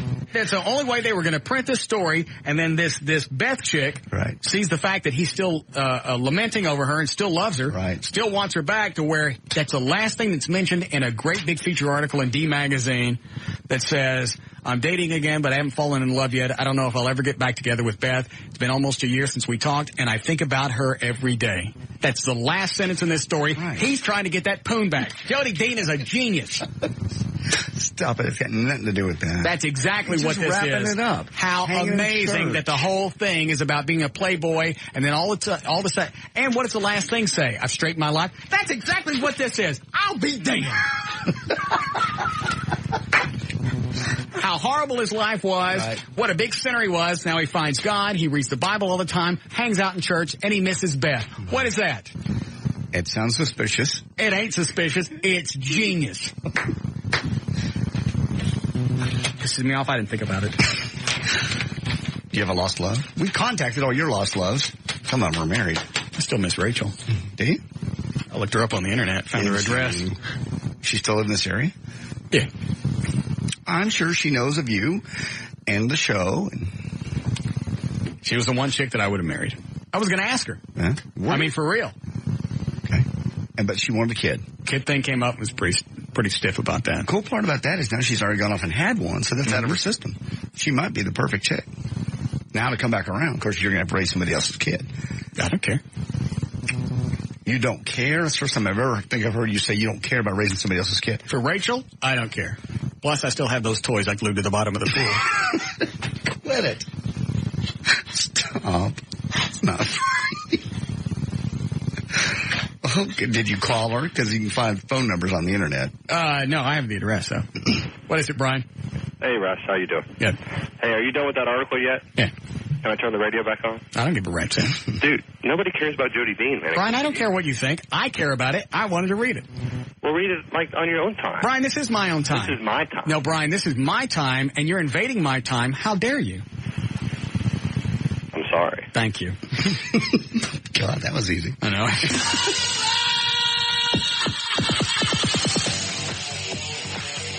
We'll be back with the Russ Martin Show. All right, is that on the air or off? Everybody knows that he's already in trouble. The basics of it. We talked about it before with Dover. I mean, just the fact that your kid has creditors calling him because now he owes them money for stuff he did. Right. I don't really care what. I just don't like their tactics, which is what Benjamin Dover comes on. They're the people that he owes them this money. He doesn't owe these people any money. That's a charge-off. This is someone they've sold it off to, and they're the ones that are coming after him. Doesn't make any difference. Well, there was a chance for him to learn something and be scared, and you told him, don't worry about it. He was scared. Okay. So he got the message. No, he didn't. You just told him they can't do anything. Well, they can't. Well, why tell him that? Well, because he doesn't need to think that the world's coming to an end in 24 hours. He's got enough problems. He obviously thought everything was going to be fine when he's charging I don't know what the situation is, but obviously he's spending money he ain't got. Why did you take the punishment off? It's not. The punishment is still there. The punishment is not there. You just told him. You just don't have to pay it off in 24 hours or they're going to come get you. Why would you take that away? Because 24 hours is going to come and go and he's going to figure it out. Every time something bad's about to happen, you bail him out. I don't bail him out. That's exactly what you did with this. No. Yes. I took some of the pressure off. He doesn't need the pressure relief. He also doesn't need to be afraid to go to the door because these people are going to do something. Maybe it'll keep you from spending money that ain't yours. You remember Dover saying, he thought the world was coming to an end. He put a gun in his mouth. People, these collection agencies threaten you. And if you don't know any one time for your kid to learn something. He learned it. He didn't learn anything because every time that he's come to, every single time, he's stepped up to that line of possibly learning something. Well, he'll still have to pay it off. You erase the line. No, he doesn't. Well, he will have to pay it off. You just told him, you know what, these guys can't do anything to you. They can't hurt you. They're not going to come after him. That's not the point. The point is there was something that might scare him into straightening up, and you took that away again. Even as an idiot, I can see that. And I am. No, you're not. Why do you keep doing that? Why do you keep erasing the line? I'm doing what I think needs to be done. I'm not a crappy dad. I'm a very good dad. I'm very supportive. I'm also very You're a very hard. loving dad, but you're a crappy dad. I'm not You're a crappy dad. How dare you? You are. How dare you? You've never raised kids. B, you don't have a clue. Crappy dad. You. My dog ain't charging nothing up running around. So it's a dog because you never had kids. I don't want you have no no kids. idea what it's like. I'm saying just as an outsider, and a lot of times the best advice comes from the outside because they have a better perspective, is you keep bailing him out. That's not bailing out. Yes, That's just giving him a hint. That this guy's not coming to the door and going to beat you up with his money. You don't have to send him in 24 hours, and it's not those same people. Maybe he could sell some stuff that he didn't need to have to begin with. He doesn't have anything. He's a college student. Okay, how much? He's eating romaine noodles. He's got nothing. How much money does he owe? Does it matter? No, I just don't. Okay, so it doesn't matter how much he owes. Well, if he doesn't have anything, where'd that money go? I don't know I don't know. I wasn't there. Okay. I don't know if he bought things. I don't know what he did. Obviously, he purchased food. All right, so now there was going to be some penalty to spending money you didn't have, and you erased that. The penalty's still there. He's going to have to end up paying these people off. Let's take a random number. He owes $100. He's going to pay $300, $400 by the time he pays. Why? You just told him there's no penalty. They can't come and get eventually you. There's CD? a penalty. Eventually. What's a CD? Crappy dad. A lot of things. Crappy dad ain't one of them. You're a very loving father and you love your kids. But the problem is that's your fault is you love them too much. I don't love them hate too them much. I don't hate them. You gotta. Why? That's the way they learn. I cannot like their actions, but I always love them. Wait a minute. The guy that was on JD's side hung up? Damn. I was going to take it. Oh, okay. It just seems like, from an outsider's perspective, exactly. Every time that there's a chance for him to learn something, you erase it. This lesson is not over. The money's not paid, and it will be eventually. But nobody's coming to the door. That's what the whole Benjamin Dover's point with his book, Back Off to the Creditors, which is it's not the people you owe money to. It's these people that are on the phone going, you better send me this money within 24 hours. I know, but these people might be able to teach him a lesson. These people aren't going to teach anything. They're after to get cash. That's the only reason they're making that phone call. It's not righteousness. It's not you owe. So you don't love your son? I do love my son. You don't want him to learn? I do want him to learn, but you don't. Every time there's going to be, all right, let me turn it around this way. Okay. Hot stove. Okay. You go to touch the stove and it's on. Mm-hmm. Okay. Your kid's going to touch it. Mm-hmm. Now, as a father, do you stop him? Or do you let him touch the stove and learn, hey, don't touch that because it's hot? What age is he? If he's 6 months, yes, you stop him. And you go, no, it's bad. Don't you think? If he's 20, you go, don't be stupid. Okay, well, he's almost 20. I agree. And what he's done is stupid, and he knows it. Isn't there a lifelong lesson when you touch that stove and it's hot, you go, hey, that was pretty stupid. I don't think I'll do that again. He realizes that, and I've just had this discussion with him. How does he realize it? Well, he knows he owes this cash now. But you just told him they can't come get you. The monsters aren't there. You took the monsters out of the equation. And a lot of times you learn from the monsters. I know. That's why I keep my windows rolled up. Oh, God. That's just me. You do what you want. But so far, your methodology hasn't worked. No, because he's still learning. He's still young. And you know what? If he's John, he's 18. He's 30, exactly. If he turns out to be 30. What did you learn by 18? You learned a lot. Yeah. You'd had several jobs. Mm-hmm. You'd worked really hard. Right. Great work ethic. Gone to college. Paid for part of your college. Yes. Granted, you got all the cool toys because your dad was buying the crap you didn't deserve when you were a kid. But that's not really the issue at this point in time. No. You learned a lot of things by the time you were 18. Does he really act 18? No. If you had to tack on an age, what would you put him at? I'm not going to do that. I don't want to insult him because he may be listening and his friends listen. So I don't want him to hurt his feelings. He has a lot of lessons learned, don't we all? I made a lot of mistakes. So? Well, I've made a lot of errors too. I'm not perfect. Did you spend money that wasn't yours? Have I ever gotten in debt? Yes. When I got sick, I got it. When I lost my voice, I did get it. Okay, but was your intention to do that? Certainly not. Okay. I realize, and again, I'm not letting him out of the barrel, but I will say credit card companies that go and set up on college campuses, knowing those kids don't know anything about money, knowing they're going to run those things up. That's why they do it. That's why Visa and MasterCard stays in business. Have you ever, in your life, known that, hey, I can spend this and I don't have to repay it? Of course not. Okay, why is he privileged to that knowledge that you aren't? In his mind, I'm sure he thought, at the time, I'll make the minimum payment, even though I've explained this 100 times. Even though I got no job, how's he going to make the minimum payment? I don't know. If he had kept a job for a long period of time, nice part-time job, making $5-6 an hour, but he's there 20, 30 hours a week, then I go, you know what? You got a point. But he's never done that. His track record doesn't show any of that. Hold on a second. I have to scream at somebody on the phone. Sure. One moment, please. Thank you. Hello, Jenny. Hello, Russ. Yes, I ma'am. just wanted to know why you think you are qualified to give JD advice. First of all, let's back it up. Let's make it. Hey, lady, I'm not gonna negotiate with you. Shut up. You just asked a question. I will now answer it. Let's take the whole relationship out of the process. It's somebody that's spending money that wasn't supposed to be spending it and could have possibly learned a lesson, and that lesson's now been removed. That's the whole issue. You got that? Yes. Okay, thank you. Go live your life. I don't feel the lesson's been removed. Maybe you do, but I don't. But every time there's some form of penalty coming.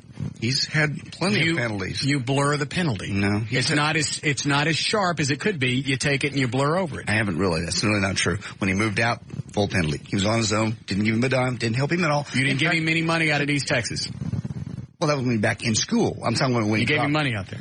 I have given him cash from time to time, certainly. Okay, that's fine. Well, I'm his father. I'm certainly allowed to support him. Okay, wait a minute. Go with one or the other. Either he is being penalized or he's not. You can't keep throwing out, well, I'm his dad. Well, either the penalty's there or it's not. You're a relation. Okay, you bought him food. Clothes. Yes. And I've given him some cash to live on. Okay. I have not paid the majority of his skill. Okay. He did that himself. Okay. So he has come to the plate and done things. He paid for what? He got grants and he got loans for his first year of school. How many classes? He took a lot more, but he dropped all but 2. Okay. Did he pass both those? I don't know. I don't have the grades. Okay. He knows he's made mistakes. And the only way to learn, hopefully, you do this now instead of when you're 30. That's what I said to him. I said, you know what? Here's where we are. So you just said it's okay to do now? No, it's not okay to ever do, but here's where we are. I can't roll the clock back. So all we can do is work forward. So why not let him be scared for a few days? Hey, they're going to come get me. I better stop spending money that ain't mine. Otherwise, these monsters are going to come get me. Monsters aren't going to get anybody. He didn't know that. He doesn't need to know. He does need to know that. Let's deal with other crises. We have so many other problems right now. Let's deal with that. How many of these has he created on his own? All of them. And he admits okay, that. Well then let him grow up and deal with them. Daddy can't keep bailing him out. He will. I'm not going to pay off his credit. No, you may not do that, but you've just taken the sting out of them coming to get him. I think the sting is going to be having to pay it off. He ain't going to pay it off. He will. He will not. He will have to. Hold up, how many fingers he owes? That? No, he doesn't. Let me turn the mics off. Say it out loud. He's never paying that off. I couldn't pay that off. Yes, you could. Yes, you could. Oh, my God. That's not that bad. Well, that's horrendous. If I was 18 and I owed that money, everybody's made. I would. I can't roll the clock back. Neither can he. Wow. Can't roll the clock back. That's no excuse for mistakes. I understand, and he's trying to learn and make them and fewer and fewer. All right, he's not perfect. Let me ask that. I'm not perfect, and everybody makes mistakes. You can use that all the time, right? But that's not trying. And you continue He's not to trying. learn. He's not trying. Let me ask it this way. Let me ask it this way, then I'll shut up. Okay. In fact, I'll sit down over here away from the mic. No. How is he trying? How is he trying right now, this day? How's he trying to better himself and prepare for his future? I'm going to go sit over here right now. You don't have to go anywhere. Yeah, he went to the Go ahead. financial aid office, and he's getting back in school. He's going to do better in his grades. I've not screwed up my first year, too. How's he going to do that? A lot. How's he going to go to he's going to go to the financial aid office. Okay. And he's going to get a job. He offered to come back and go to work. What job? I don't know. He didn't have. Well, he has a job at the university, actually. What's he doing there? Answering phones. What? In one of the offices. So if we call right now, you answer the phone? Actually, I believe he does work late. I'm not sure what days he works them. Oh, very interesting. Okay. It's no different than millions of other college students across the country. That doesn't make it right. It just makes it realistic. I just think you should let him panic a little bit more. And instead of dealing with it on his own, he calls you again. Just like he didn't want to go to college this past summer or whatever, and there was a problem. Hey, what did he say? He called and goes, hey, I'm coming home. Yeah. That doesn't sound like he's standing on his own 2 feet. He didn't come home, though. But he wanted to. Stayed there, and And what else does he do? He acts like he breaks his foot, so he ain't got to go to work. The kid's a genius, and he's playing you like a Stradivarius. Maybe he is. Maybe that's the case. And I'm his dad, and I will continue to love him and support him. But you don't want him to learn. I do, and he will. How? Supporting him doesn't mean giving him cash when he screws up. It's helping him figure a way out of that. Same thing authors do when they help people when they screw their life up. Here's a template. Here's what you did. Here's where you are. Here's how to get out of this without blowing your brains out. I will tell you. Yes. Where your theory is flawed. Okay. Okay. Yes. When you want to buy one of those books, right, or you go to somebody for help, yes, you actually have to want to create change. You don't want to create change. You don't know him. You don't really know that. All I know is by his track record that you've told us. That is correct. You have to want to actually straighten things out and move forward. I don't think that's in him right now. I don't know. I think I know him better than you do. And I just spent a week with him at the beach. So I'm just saying, I know him better than you do. Was the same kid that said he broke his foot? And he's running around on 2 feet going, bones healed. A miracle. Yeah, you know him really good. I do. Stop it.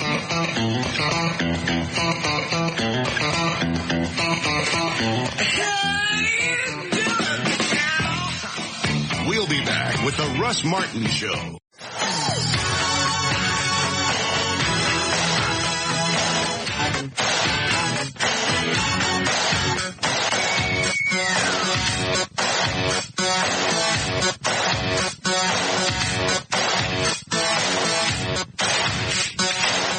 Fine, do what you want with your kid. And he will grow into a wonderful, good man.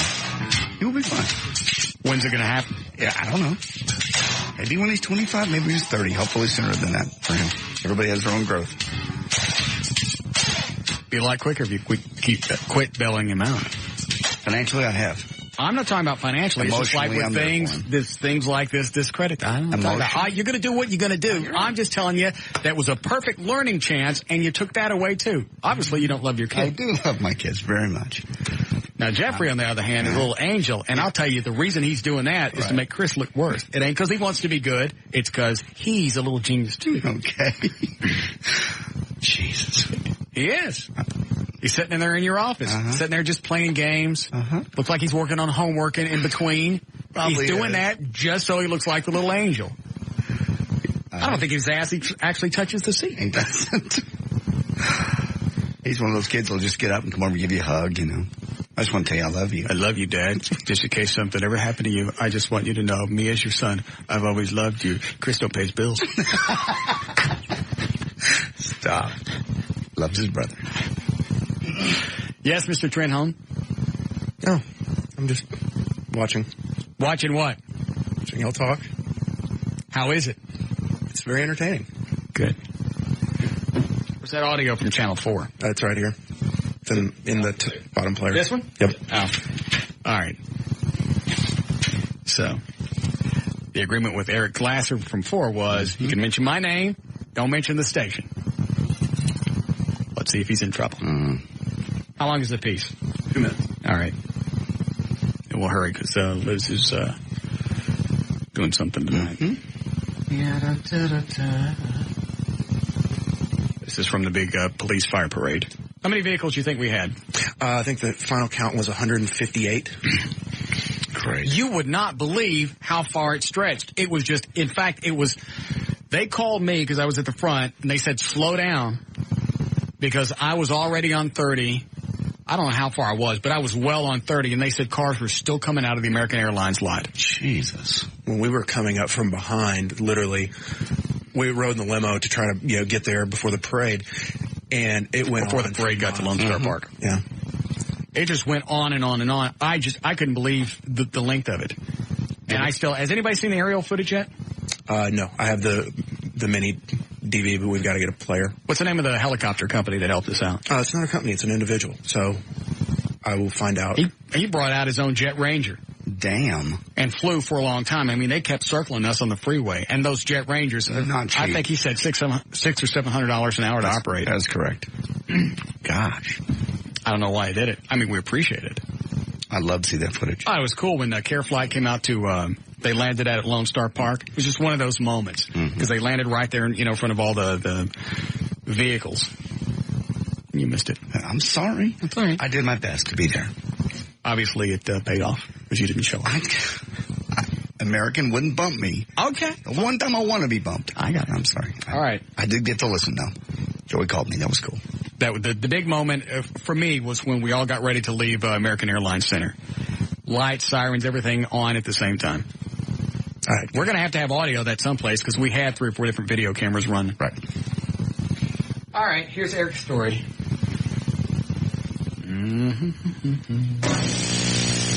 A long line of police cars and fire trucks usually means trouble or a solemn procession. But not in North Texas today. This special parade was a celebration. Fox 4's Eric Glasser shows us.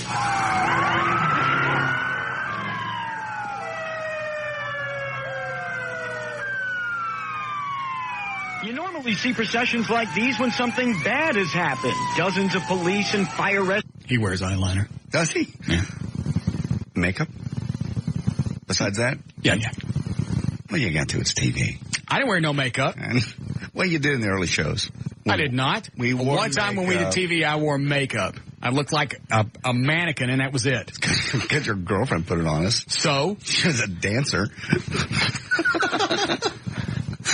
Look at all the money I made. I know. Rescue agencies gathered in a long line of sirens and flash. All right, the deal is he don't mention the radio station at all. Okay. He can mention my name and just say organizer if he's got to, but there's no reason to drag the station into it for any reason. Okay. If he did, he's screwed. Lights. But this parade is a celebration. A chance for the public to show its appreciation. And folks in uniform to bond. And the response is overwhelming. From the kiddos to the old folks. I love it. It's heartwarming. Leading the long line of fire, military, and police vehicles was this crime fighter's car, the Batmobile. Actually, it belongs to top-rated radio talk show host Russ Martin. Somebody's close to being in trouble. Yes. I told him just to say organizer. Okay.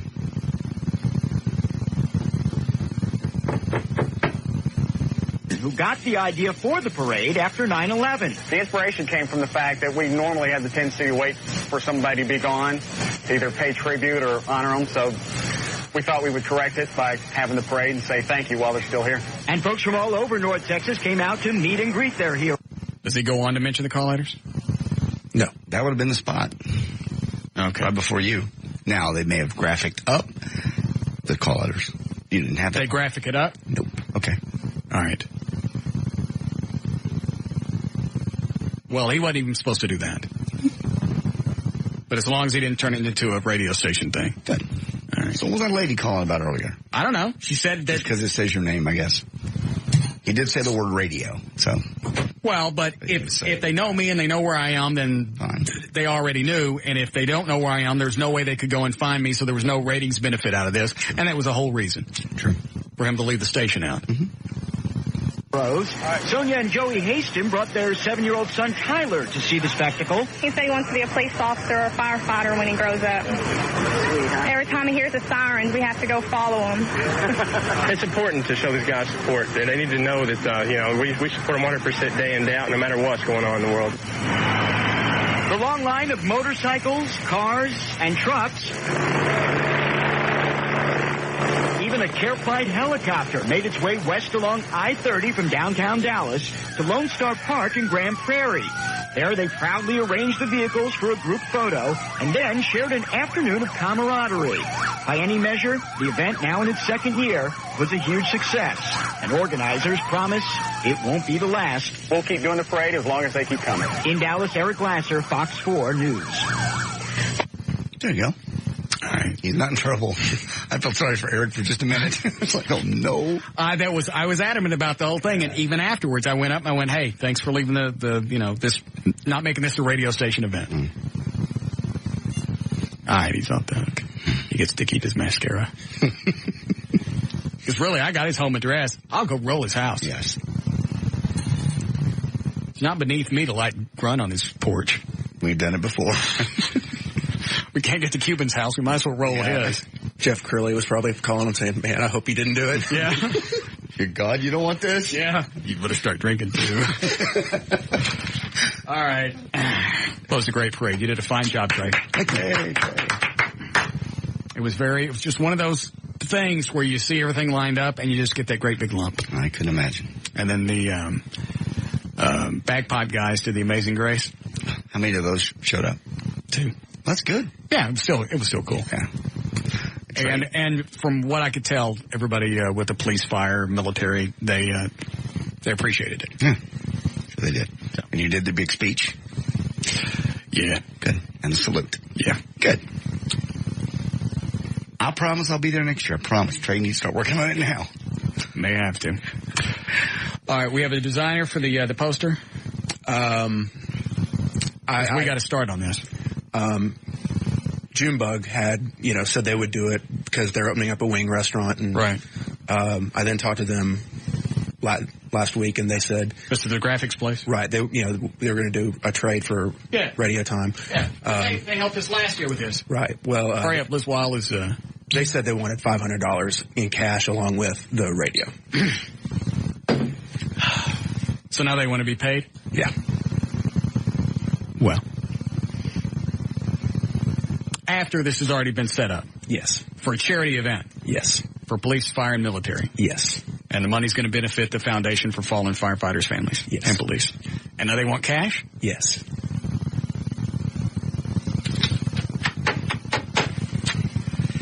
We'll talk about this when I get off here.